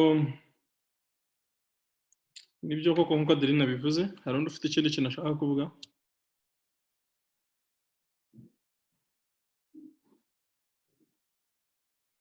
Ibyo Adeline avuze nibyo. Icyo biriya hano yatubwiye mu bice 9 nuko cy'ingenzi twashakaga no kwiga ahangaha ku kibazo cya 9 nuko Imana yatubwiye ko tugomba mbere na mbere gutanga mu Bagalatiya ibice 6:10 kugira neza, kuba bagira neza, cyane cyane tugahera kuba mu nzu y'Imana. Kugira neza ni umutima umuntu aba afite wo gukora umugira neza. Icya kabiri batubwiye Petero, ubwo biri cross cutting kuri areas z'ubuzima bwose, ari ugufasha ubabaye, ari ukusura indembe, kuba mugira neza n'ibyo byose. Petero hano batubwira ngo gifts Imana yaduhaye zose tuzikoresha mu guseriva abandi bantu. Icya gatatu yatubwiye ngo ushobora gufasha itorero ryawe ukoresheje ku by'Imana yaguhaye bifatika ubutunzi, amafaranga yawe. Iyi ni principle tugomba guha umwanya itorero nk'uko Ben yabivuze. Your time muri service, muri za mpano zose bimwe twavuze ko ugomba gutangira gusavinga muri local church. If you are not serving, bizagufasha ariko kandi buzagufashije n'itorero. So that is your time. Ariko ntago bigarukiraho. Mu buryo ugomba guha itorero harimo no kurifasha mu bijyanye n'amafaranga, mu bijyanye n'ibintu bifatika. Niba mufite urusengero muteraniramo, dufite needs, niba mufite abakozi b'urusengero bafite ibyo bakeneye bagomba kwishyurwa. So itorero rikenera amafaranga, ari ugufasha abakeneye muri ryo no kuraninga operation cost. Ibyo rero tugomba kubigiramo uruhare, tugatanga amafaranga. Wenda details King yararimo avuga na Adeline nizijyanye n'ikigero cyangwa n'uburyo noneho iyo mpano ikoreshwa. Bibiliya ishyiraho limit, ikavuga ko umuntu agomba gutanga according to how he purposes in his heart. Agomba gutanga ku kigero cy'uko yumva agambiriye mu mutima we, adatanze ashingiye ku kigero cy'ibikenewe, not according to necessity. Actually mu Cyongereza niko bavuga, according to as he purposes in his heart. Murongo wa 7, let each one give as he purposes in his heart, not grudgingly nor of necessity, for God loves a cheerful giver.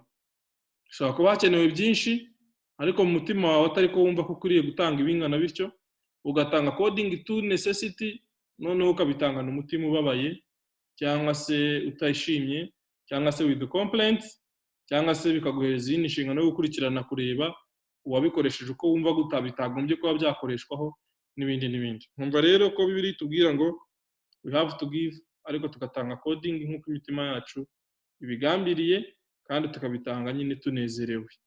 Ibyo wumva biri bukwambura umunezero ntukabitanga, kubera yuko ibyo ngibyo ntago bishimisha Imana. Ernest yabajije ngo ese gutanga batubwira no gutura amafaranga cyangwa n'ibindi ashaka kuvuga. Gutanga muri rusange tubyita amaturo, ariko ntabwo ari amaturo. Ibyo by'amaturo ntabwo Imana yabishimye, twarabibonye mu Isezerano rya Kera. Imana yavuze ngo ibitambo n'amaturo ntabwo wabishimye, ahubwo wanyiteguriye umubiri. turacyabyita amaturo ariko ubundi muri rusange ni ugutanga. Iyo mvugo y'amaturo nta hantu tuyibona mu isezerano rishyashya. Tubona grace to giving for the kingdom of God, giving for the supporting the ministry. Bitandukanye no kuvuga ngo Imana yicaye hariya mu rusengero ngiye kuyikeza nyishyira amafaranga noneho ibone yuko koko nyishima, ibone yuko ndimo ndayiramya, ibone yuko hari ibintu mu Rwanda bakoraga umwami bamushyiraga amakoro. So uko rero ni ukujya gutura nyine umwami. N'umuntu ufite icyo guca ashobora kwifata umunsi umwe, excuse me, akazana akikorera akazi wawe aje kugutura, abaje gushaka isano nziza ufitanye yagirana nawe, abaje gushaka kubaka umubano hagati yawe nawe. Ibyo nibyo bita amaturo. No mu isezerano rya kera rero twageragezaga ku impression Imana, twakoreshaga ibitambo, hakoreshaga na offerings, amaturo, kugira ngo Imana ibirebe, inyurwe, yishime, noneho tugire relationship. Ibyo bintu rero ntabwo Imana yabishimye, ahubwo yateguriye Yesu Kristo umubiri, iravuga ngo ibitambo n'amaturo ntabwo wabishimye. Uyu munsi icyo dukora ni ukuba part of the ministry, umurimo Imana irimo ikora mu isi, tukaba partners n'Imana, tugashyigikira ubwami bw'Imana, tugashyigikira itorero, tukagira uruhare mu by'Imana yaduhaye, kandi ikadusezeranya kuko tubiba natwe tuzasarura. So that is the standard. Ntabwo ari ukuvuga ngo none uyu munsi waje imbere y'Imana imbokoboko, none uko ngiye kujya imbere y'Imana ndagenda nta kintu nyishyiriye. Oya, iyo mentality irapfuye, ntabwo iri mu isezerano rishyashya. Ni mentality yo kwimpressiona Imana dukoresheje amafaranga. Ntabwo Imana ikeneye guturwa amafaranga. Ushaka kuyitura uzayiture ibitambo by'isezerano rishya, bigenda birondora. Iravuga ngo ibitambo by'iminwa ishima, imibiri yanyu nk'ibitambo, ariko ntago itubwira ngo tujye gupresenta amafaranga nk'ituro dutuye Imana, ahubwo dushyigikira umurimo w'Imana nk'uko ugomba kubaho. So ndumva rero ikibazo nese yarabajije uko twakivuga, sinzi niba nyuzwe. Hari ibibazo bigenda reflecting izindi nyigisho twarebye mbere. Yes. Nazamuye ikiganza, ni Ernestine wabajije, ntabwo ari jyewe. Okay. Ndizera yuko rero nibaze na wanjye, ariko nari nzamuye ikiganza nshaka gusaba. Twazategura umunsi umwe tukavuga no ku maturo asanzwe n'icyacumi. Ikibazo twarabivuze, biblical giving twarayize, sinibuka chapter ya kangahe. Naza kurebera kuri YouTube niba ihari, ariko urumva kubera ko izi nyigisho ari urushorerane bigenda biri cross cutting. Iyo utumvishije ya mbere hari ubwo bitera ikibazo. Ariko impamvu bivuze, twagiye twigishwa batubwira ngo udatanga icyacumi ngo hari abapolisi b'Imana bamufunga, uburyo ngo buri umujura imbere y'Imana ntuzajya mu. Ndashaka ko tutava off track, twe kuva kuri purpose y'uyu munsi turimo turiga ku itorero, tukigamo ubwo ntibyashoboka bazayisubiraho. Birashoboka, nta kibazo rwose. Uyu munsi tuzaterana mukumva twabitangira tukabikora sava, ariko bitavuye ko uyu munsi dutakaza track yacu. Turimo turavuga ngo mu byo tugomba gufashisha itorero harimo no kuriha amafaranga yacu, ubutunzi bwacu, mu rwego rwo uzashaka ukuntu tuyivugaho. Hanyuma Emily hari ikintu ashaka kuvuga. Ni ikiganza yibagiwe kumanura cyangwa okay. So niba nta kindi twafatamo izi principles eshatu. Tugomba gutanga kugirira neza abantu mu rusengero. Tugomba Petero wa mbere ibice 10 gukoresha impano Imana yaduhaye zose dusavinga abandi bantu. Icyo gihe tudufasha itorero. Icya gatatu tubonyemo nuko tugomba gufasha umurimo w'Imana mu bijyanye n'ubutunzi Imana yaduhaye, kugira ngo dushyigikire umurimo w'Imana, kandi Imana ibasha kudusazaho ubuntu, kuduha ubutunzi bwinshi kugira ngo tubone uko dutanga. Niko havuze ku murongo wa 8. Dusoza King yadusomera Timoteyo wa mbere ibice 3 umurongo wa 2 n'uwa 7.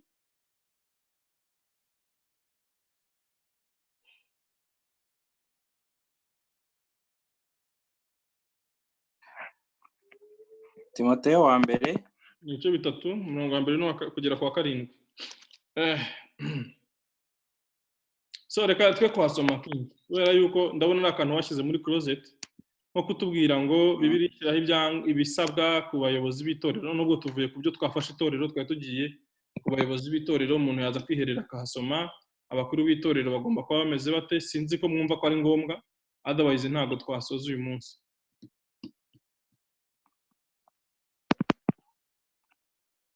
muratekereza iki?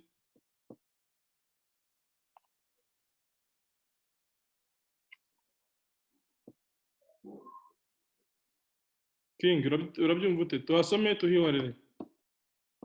Requirements z'abakuru b'itorero ni ngombwa? Sinzi nimba ari cyo zadufasha cyangwa tuhasome twihuta nta kibazo. Turimo turiga itorero muri rusange, ntacyo no kugira ngo dusobanukirwe.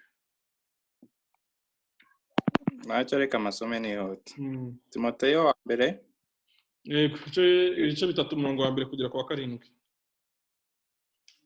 aravuga ngo inshingano y'abepiskopi n'abadiyakoni. Iri jambo ni iryo kwizerwa ngo umuntu nashaka kuba umwepiskopi aba yifuje umurimo mwiza.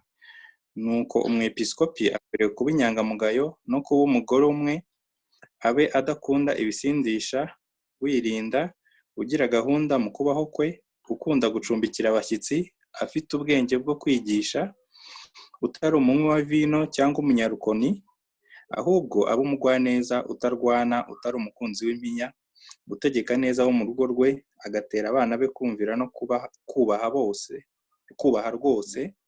Mbese utazi gutegeka abo mu rugo rwe yabasha ate kurinda itorero ry'Imana? Kandi ntakwiriye kuba uhindutse umukristo vuba kugira ngo atikakaza akagwa agacirwaho iteka Satani yaciriweho. Kandi akwiriye gushimwa neza n'abo hanze kugira ngo adahinyuka akagwa mu mutego wa Satani. Kugarukira kuri 7 hariya. Nohanga. Nakoze. Mu cyongereza baravuga ngo narimo nsoma kugira ngo twumve ibyo by'ubwepiskopi. Mu cyongereza bakoresheje ijambo bishop, ariko baravuga ngo it is used interchangeably to describe the bishop, the elder, the overseer, the pastor. Ngo tugafata ko muri rusange izi requirements batubwira ku bijyanye n'ibintu byakabaye biranga umuntu ufite inshingano y'ubuyobozi mu itorero. Rero buri yose mwayivuze, King yayitubwiyemo. Iya mbere yavuze ko agomba kuba ari umuntu umeze ute, yitubwire, igenda ziturondorera imwe imwe. Ko ari umugabo w'umugore umwe. Iya mbere agomba kuba ari inyangamugayo. Kuba ari umugabo w'umugore umwe, agomba kuba adakunda ibisindisha, kugira gahunda mu kubaho kwe, agomba kuba akunda gucumbikira abashyitsi, agomba kuba afite ubwenge bwo kwigisha, agomba kuba atari umunywi wa vino cyangwa umunyarukoni. Umunyarukoni ho sinzi icyo bisobanura, ubwo wenda twareba mu yindi version. Umunyarukoni ni kuri verse ku ya 3. Blameless, one man wife, temperate, sober-minded, good behavior, hospitable, able to teach, not given to wine, not violent. Not violent. Not violent. Agomba kuba ari umugwaneza, utarwana. Ndumva bihuye. Utari umukunzi w'impiya. Utari umukunzi w'impiya. Utegeka neza abo mu rugo rwe, agatera nabe kumvira no kubaha rwose. Mu wa 5 urimo ikibazo, uravuga ngo mbese utazi gutegeka abo mu rugo rwe yabasha ate kurinda itorero ry'Imana?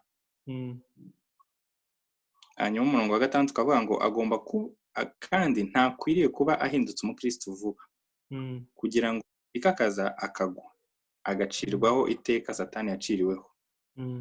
Hanyuma umurongo wa nyuma ukavuga ngo kandi akwiriye gushimwa neza n'abo hanze kugira ngo adahinyuka akagwa mu mutego wa Satani. Profete ngifite ijambo icyo numva hano, urana batanga i characters z'inyangamugayo zose.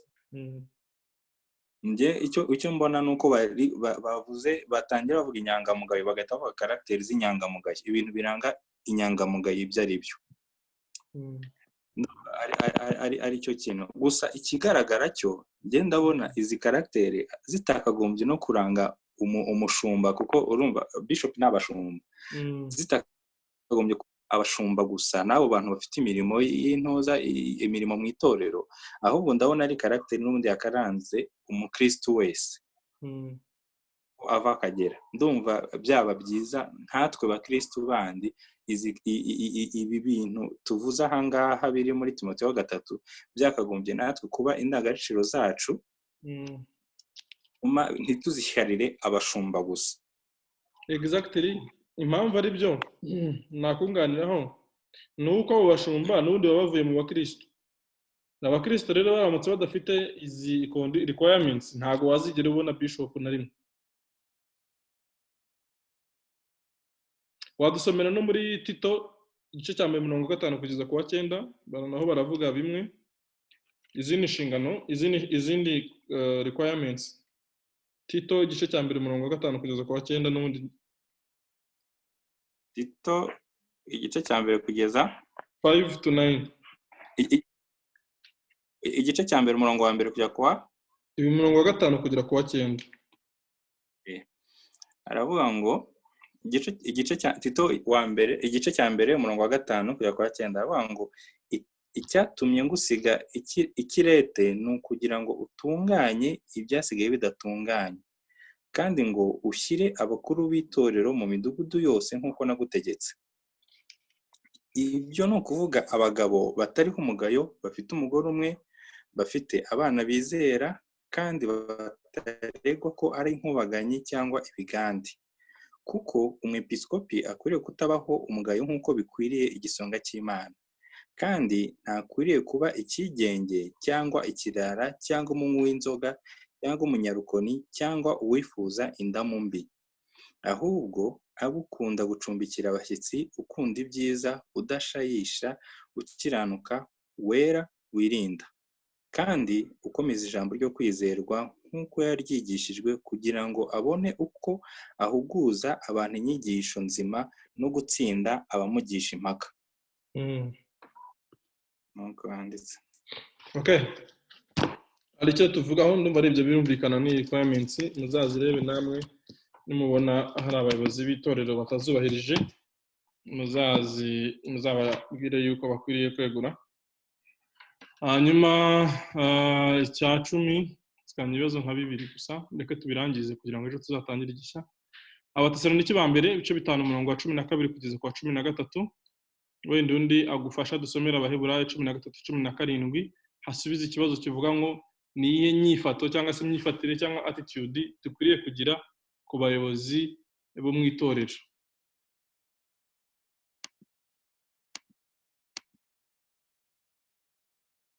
Abatesalonike ba mbere ibice 5 umurongo wa 12 na 13, sibyo? Ariko bene data turabingingira kugira ngo mwite kubakorera ariko bene data turabingingira kugira ngo mwite kubakorera muri mwe, babategekera mu mwami wacu babahana, mububahe cyane urukundo kubw'umurimo wabo, mugirirana amahoro.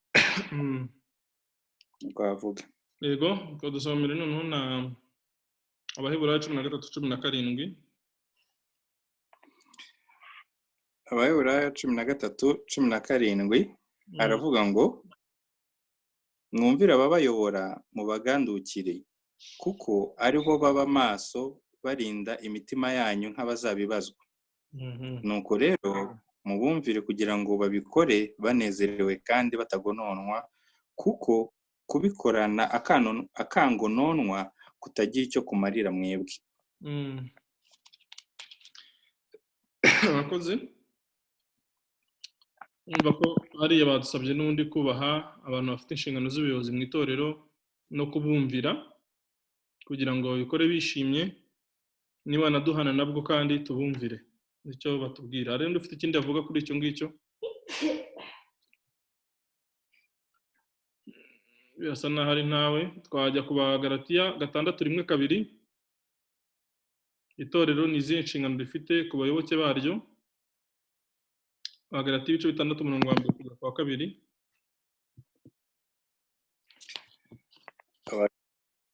Abagalatiya 6:6 umurongo wa mbere n'uwa kabiri.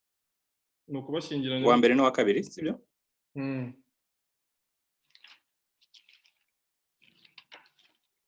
Abagalatiya 6:1-2 haravuga ngo bene data umuntu niyadukwaho n'icyaha mwebwe ab'umwuka mumugaruze uwo muntu umwuka w'ubugwaneza, ariko umuntu wese yirinde kugira ngo nawe adashukwa. Umurongo wa kabiri avuga ngo mwakirane ibibaremerera kugira ngo abe ariko musohoza amategeko ya Kristo. Ngo kuri uwo murongo twavuga ko itorero rifite izihe nshingano se King ku bayoboke? Ku bayoboke aho twaturangije mu kanya, mfashe reka nkurikiranye ibyo byose ahantu tumaze gusoma. Hariya bamaze kudusomera, tumaze gusoma imico, ubunyangamugayo abashumba bacu bagomba kuba bafite. Tumaze guhita twanzura ko natwe ubwacu byakabaye byiza natwe tubifite. Hanyuma mu kanya tubanza gusoma uburyo tugomba kubumvira ntitubaremerere, kandi baduhana tukabyakirana neza, kandi tukabarinda ko batuyoborana akangononwa.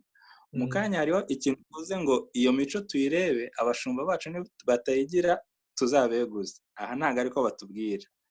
Hano baravuga ngo bene data umuntu niyadukwaho n'icyaha mwebwe ab'umwuka mumugaruze uwo muntu umwuka w'ubugwaneza. Ni ukuvuga ngo igihe umuntu, ariko aha ntibireba mu ntoza, nuko nari mise mbihuza n'ijambo wari urangirijeho hariya, ariko aha biravuga, ni ukuvuga ngo icyo bitubwira imirongo ya nyuma mu Bagalatiya, ni ukuvuga ngo mugenzi wawe nakora icyaha. Kwa kundi urabona tuzi imbuto z'umwuka n'iki, urabona atangiye gutandukira. Icyo batubwira ni uko tumugaruza ubugwaneza. Hari n'undi murongo ntibuka neza bavuga ngo umuntu amusanga rimwe mukamubyigisha, ubwa kabiri ubwa gatatu mukamuhamagariza abakuru b'itorero, ibintu nk'ibyo. Ntabwo nibuka neza umurongo aho wanditse, ariko ushaka mubabwira. Bishatse kuvuga ngo rero aha icyo batwigisha ni gute umuntu wagiye ku ruhande ugomba kumugarura kugira ngo agume mu nzira nziza, mu nzira y'ubukristo. Kandi ikindi bakizaho ni ukugira ngo nimba tuvuga ngo mwakirane ibibaremerera, ni ukuvuga ngo niba ubonye hari ikintu kiremereye mugenzi wawe, mufashe kumusange, umufashe kumusengera, ube wamugira inama. Niba ufite ya mpano yawe, open wavuze ngo ushobora kugira umuntu inama, ubwo nimba ufite iyo mpano yo kuba wagira umuntu inama, aba ari cyo umufashisha. Nanone umwakirire ibimuremerera, umufashe, umusengere. Nabyo dukora turimo turasengeranira, niko tuba turi kwakirana ibituremerera. Niba ari ikintu nakongeraho. Barandi ufite ikindi yongeraho? Mfite ikibazo. Yego. Ese ndagira ngo mbaze, nk'abashumba ntabwo ni ukuvuga ngo ni abantu. Ese ko bishoboka ko umuntu ashobora gukosa cyangwa agacumura, abakristo babyitwaramo bati? Kuko akenshi tubona ko umupasiteri wateshutse cyangwa waguye mu cyaha bigusha abakristo benshi. Ese abakristo ntitwaba dufite uburyo twidiyarije abashumba bacu tukabashyira mu rwego rutari urw'umubiri w'umuntu, ku buryo iyo baguye mu cyaha bitugusha? Sinzi niba ari ikibazo. Ni ikibazo ariko harimo akabazo inyuma. Abantu bamusubiza. King ibintu bya pasiteri arabizi cyane. Oya, ikintu nsubiza ntabwo ndiwe. Hano hariho abashumba Teofile, ariko uno munsi ntibateranye. Ntabwo bateranye. Ikintu namusaho ejo hariho ikintu ariko twakivuze ejo bundi. Ubushumba ni impano. hariho ikintu Tofili yabajije ndumva n'ejo cyangwa ejo bundi aho twavuga ngo ese ngo kuki ngo Yesu yatumye kugira ngo tugende duhindura abantu bigishwa ntadutume ngo tubahindure intumwa kandi we yari afite abigishwa twe duhindura abigishwa ariko kuba umushumba ni impano ntabwo ari impano ihabwa buri wese rero ndumva nimba ntabwo ari ukuvuga ngo abashumba hari ibindi twabagize ni uko ariyo mpano yabo ndumva sinzi ikibazo cyese nimba ikibazo nta cyumvise yabazaga ngo ese umushumba ateshutse twebwe ko tumubaho tukumva yakoze itakirirwe kandi yaba ari umukristo usanzwe we tukabifata nk'ibintu bisanzwe icyo namusubiza ni uko abashumba hariho ubundi abantu twita ngo ni image du peuple muri rusange mu buzima busanzwe n'abashumba ni image y'abakristo niyo shusho y'abakristo ni ukuvuga ngo ni abantu bakagombye kuba icyitegererezo kuri twebwe rero niyo mpamvu akenshi iyo bakoze ikintu ntabwo biba bibaye nk'aho tuvuge ni kimwe nk'uko na minisitiri cyangwa se umuntu uri uzwi cyane w'icyamamare iyo akoze ikintu n'ubundi gihita kivugwa cyane kikashoka abantu cyane kuko niyo aba ari urugero ku bantu benshi no mu bakristo rero umushumba aba ari urugero ku bakristo iyo akoze ikintu ntabwo kimera nk'aho umukristo wo hasi yakora ikintu kuko umukristo wo hasi ni imaje ku bantu basanzwe bo hasi kuruta uburyo pasiteri ari imaje kuri ba bakristo bose niyo mpamvu rero bitagushobora gufatwa kimwe nta nubwo byakugera bifatwa kimwe none se niba umushumba ashobora kugwa mu cyaha akagusha benshi ubwo ntitwaba turi muri idolatry oya ntabwo twaba turi muri idolatry kuko ntabwo ari we dusenga ahubwo nuko we ari icyitegererezo cyacu gusa ariko kandi komeza King nk'abana b'abantu urumva bo tugomba ni nk'abantuza na ba Pawulo n'abandi bose na ba Pawulo yaravuze atangira avuga mbere avuga ati njya gukora icyiza ikibi kikantanga imbere ariko noneho arakuvuga ngo nyuma agera avuga ati narwanye ibyo ntabivuga gitangira mu asoza avuga ati narwanye intambara nziza rero urumva ubuzima bwe bugomba kutubera icyitegererezo na pasiteri ndahamya ko iyo yica ari hariya ku gatuta akavuga ati kera nari umusambanyi nari umwicanyi nari umusinzi ntarakizwa ariko bamaze kubona Kristo arandahinduka pasiti ye ntabwo tureba muri ya pasiti ye tuyibonamo iratwigisha tuyibonamo twiga amateka ye atubwira amateka ye ashaka kutubwira aho yavuye n'aho ageze ariko asadamutse asubiye hahandi niho haba ikibazo ugasanga niba umuntu yari modere wawe niho haba haguca intege niyo mpamvu rero aba agomba kwitwararika kugira ngo abo abera modere batazigera basitara ku bwe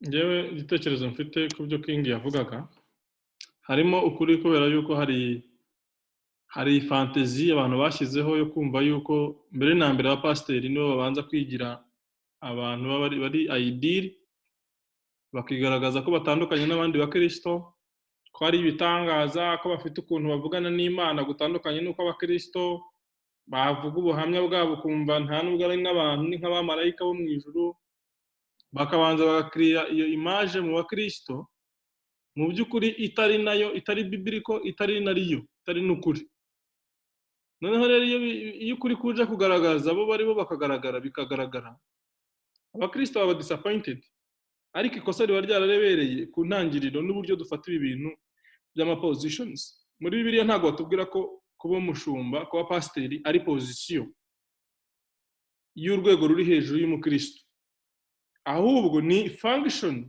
ni gift umuntu ahabwa noneho akayikoresha mu gusavinga mu itorero arimo mu matorero amwe namwe ayoborwa n'abapasiteri mu yandi ugasanga ayoborwa n'abakuru b'itorero wenda muri bibiliya niho dupfa kubona ko abakuru b'itorero nibo Pawulo yagenda agashyiraho ngo bayobore itorero, ariko abo bakuru b'itorero nibo banadetekitingaga mu itorero bakamenya ninde ufite impano yo kwigisha, ufite impano yo guhanura, ufite impano yo kwita kuri bene se nk'umushumba gutyo. So igihe kiragera biza kubaka icyo bita mediatorial system. Ni systeme aho umuntu yigira mediator hagati y'umuntu n'Imana, noneho ugasanga hajemo hierarchy cyangwa se hierarchy mu bukristo. Usanga umuntu arakizwa, akarushaho gukizwa, akazaba umudiyakoni, akazaba umukuru w'itorero, noneho yazagera ku rwego rwo hejuru yatumbagira akaba pasiteri, ejo akatumbagira akaba bishopu, ejo agatumbagira akaba apotre. Iyo bintu ubwabyo ni ibintu bibi, biri unbiblical, ni ibintu biri demonic, ni ibintu bibi bigamije kwica itorero no kuyambura ishusho aho kuba umubiri. Noneho ugasanga itorero ryabaye nka NGO na association cyangwa ni company, hariho president, directeur general, hariho DG, hariho manager, harimo COO, hariho ibindi bintu ugasanga we yarihanitse yishyize hejuru. Sibyo rero nibyo biza guteza za ngaruka tuvuga, kuko aba yirengagije ko mbere na mbere ni umukristo ariko Imana yahaye impano yo kugira ngo asavinga itorero muri ubu buryo. Ibyo bintu rero ugasanga either we cyangwa asavinga bamugize akandi kantu kari extra Christian. Niyo mpamvu niyo avuga ubuhamya bwe ntashobora kuvuga positive side, kireka bakeya. Abandi usanga bivugira ibintu, bakijwe afite imyaka 6, yuzura umwuka afite imyaka 7, avuga mu ndimi afite 11, kuva icyo gihe atangira ivuga butumwa, Imana iramukoresha kuva icyo gihe. None se ubwo muntu koko ejo nabonekaho icyaha umukristo azabyakira gute? Ibyo bintu rero niho ikibazo kigomba gukosoreka, tukumva ko bari bashumba ni bene data, ntago baturusha ubukirisitu, ntago barusha umukristo usanzwe ubukirisitu. Nta muntu ushobora kuba umukristo kurusha uwundi, ahubwo hari gifts bahawe, kandi ziriya gift nazo na wa wundi wo mu itorero wahawe izindi gift nawe ukoresha gusavinga undi. Izo ni functions Imana yashyize mu itorero zitandukanye, ariko ntago ari hierarchy yashyize mu itorero. Iyo bibaye hierarchy rero usanga no kwigisha umuntu ashobora gufata iminota 30 yivuga akarangiza akiyicarira. Ariko mu by'ukuri Pawulo ntago yabwirizaga Kristo ni ukwiriye kwigishwa, abantu bakwiye kwigisha ijambo ry'Imana, abantu bagomba kwerekwa Kristo nk'icyitegererezo biyidentifyingaho, bakurikirana ndetse bakabasha no kuganira n'abashumba, kuko nubwo bafite impano y'ubushumba, ashobora kuba afite impano y'ubushumba adafite iyo kwigisha, ashobora kuba afite impano yo kwigisha adafite iyo guhanura, ashobora kuba afite izo ngizo adashobora gufasha, atazi kwita ku bantu n'ibindi byinshi cyane. Ariko uzaba uri umupasiteri, umuntu niyereka ibyo utazi uvuge ngo yaje gusumba urutugu rwashumbye ijosi, kubera ko pasiteri wabyishe highest level muri church. So I think bifite ikibazo gikomeye kijyanye no kuganira kuri systeme n'imiyoborere y'itorero kurusha uko twabyita, noneho n'izo feriyazi zigenda zizamo. Ejo bundi turumva nko muri Kiliziya Gatolika n'urugero, mumaze iminsi mubyumva ngo musenyeri yafashe abana ku ngufu, ejo ugasanga byagiye kuri BBC, niho nabyumvishije. Ariko undi muntu witwa Karori w'umukirisitu wavutse ubwa kabiri, yewe yafashe umwana ku ngufu, ntago BBC bivuga. So hari impression twahaye isi, tushyiramo inzego mu mubiri wa Kristo, turavuga ngo ino rirusha agaciro ukuguru kurusha agaciro ijisho riri superior y'umunwa, kandi by'umunwa ukora ijisho ntiryabikora, ngo umunwa uri superior y'ugutwi byo gukora ntago umunwa wagukora, waba superior gute se? We just have different functions nk'uko twabisomye mu byanditswe. Ariko iyo tuzanyemo hierarchy biranagoye no kurondora noneho na effects bizagira, kuko iyo bijemo mu kugwa musenyeri cyangwa apotre aramutse aguye, noneho birahurutura rya torero ryose ryubatswe kuri urwo rutare rutari rwo, ryubatswe ku musenyi, noneho rigahuruduka bikaza kugwa hasi. Ariko ntekereza ko ikibazo cya mbere cyakabaye kuri proper understanding y'uburyo itorero ari umubiri wa Kristo, rifite ingingo zikorerana ibitandukanye, nk'uko buri muntu wese yahawe impano. Wahawe impano y'ubushumba akaba umushumba, ariko ntibimugize ko afite bindi arengeje abakristo. Njye nuko nk'uko mbyumva, ni nako numva ko abakristo bakwiriye gutozwa kurangamira Kristo, kugira ngo ubundi iyo urebye mu itorero rya kera ubona ko abakuru b'itorero nibo Pawulo agenda agashyiraho, akabahugura, akagira n'ibihe byihariye yo kuganira nabo, kandi akabanza akamakinga ashobora nko muri Efeso yamazeho imyaka 3 kugira ngo abone gushyiraho abakuru b'itorero. Abo ngabo niba usanga bashobora no guhugura n'abapasiteri n'abahanuzi, ariko si umuhanuzi niba ari profete akaba ari pasiteri at the same time, akaba ari we wicugakiza, akaba ari we the highest level of Christian muri church, wamukosora gute? That is, numva rero ikibazo kiri deeper kurusha uko twagifatira ku bijyanye n'uburyo abakristo bumva. Ndumva koko ibyo Adeline avuga harimo ikibazo cyo kumva yuko pasiteri ari we uduhagaritse, abe duhagazeho. Harimo n'ikibazo ariko kandi no kumva iyi shusho pasiteri we aba yarashyize mu bantu. Ibi ni ibitekerezo byanjye ku buryo numva icyo kibazo Adeline yavuze.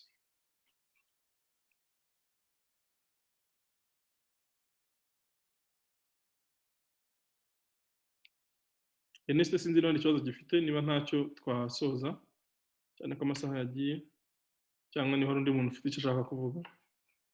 Ntabwo ari ikibazo, byinshi mwabivuze, ariko mu bigaragara ibitera ikibazo Adeline yabajije ntabwo ntabwo twabirebera mu bapasiteri gusa. Buri muntu wese ugaragaye yakoze akantu bita bigaragara, bishobora no kugusha abantu mu bundi cyangwa se bakamwibazaho. Niba buri minisitiri wakoze ikosa usanga hari ubundi buremere barihaye. Wenda nk'uyu munsi inkuru yiri wivuga n'umupasiteri wabeshye bishop, wabeshye polisi, muraza kubona kuri social media, yabeshye ko agiye kuri radio gutanga ikiganiro, bakurikiranye basanga ahubwo agiye ku rusengero, baramufata. Urumva babyanditse yaza kuba Ernest agiyewe nta nubwo mwari kubimenya. So rero biterwa n'urwego umuntu agezeho n'iza nzego nyine zihari. Mwabisobanuye bihagije.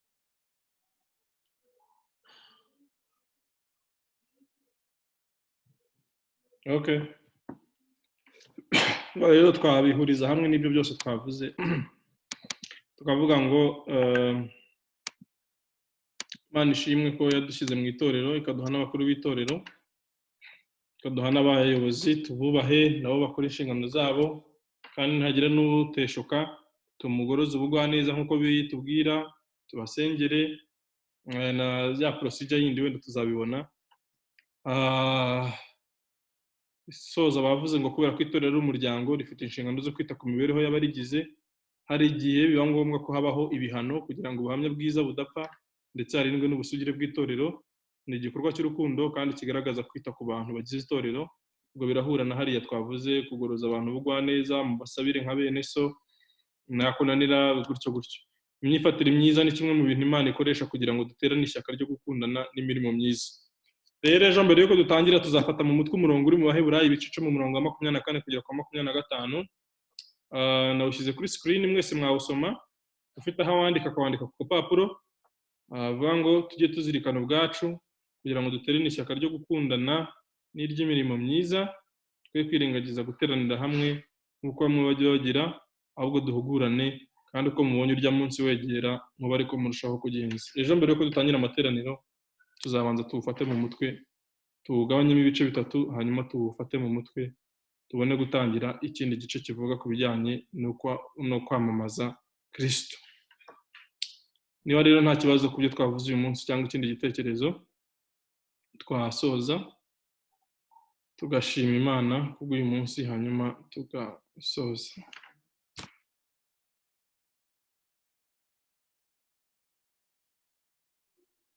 So nasaba Beni niba gihari adusengere, hanyuma dusoze tugiye mu zindi gahunda.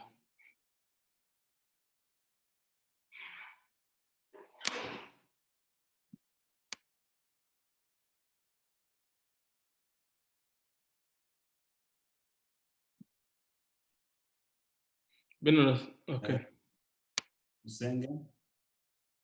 Turagushimiye Imana igira neza, tugushimiye urukundo rwawe rutagabanyije. Tugushimiye uyu mwanya twateranye tukagana ku ijambo ryawe. Tugushimiye ku muguro twagiye twumva, tugushimiye ku ijambo ryawe, tugushimiye no ku isomo rikomeye ridusaba kumenya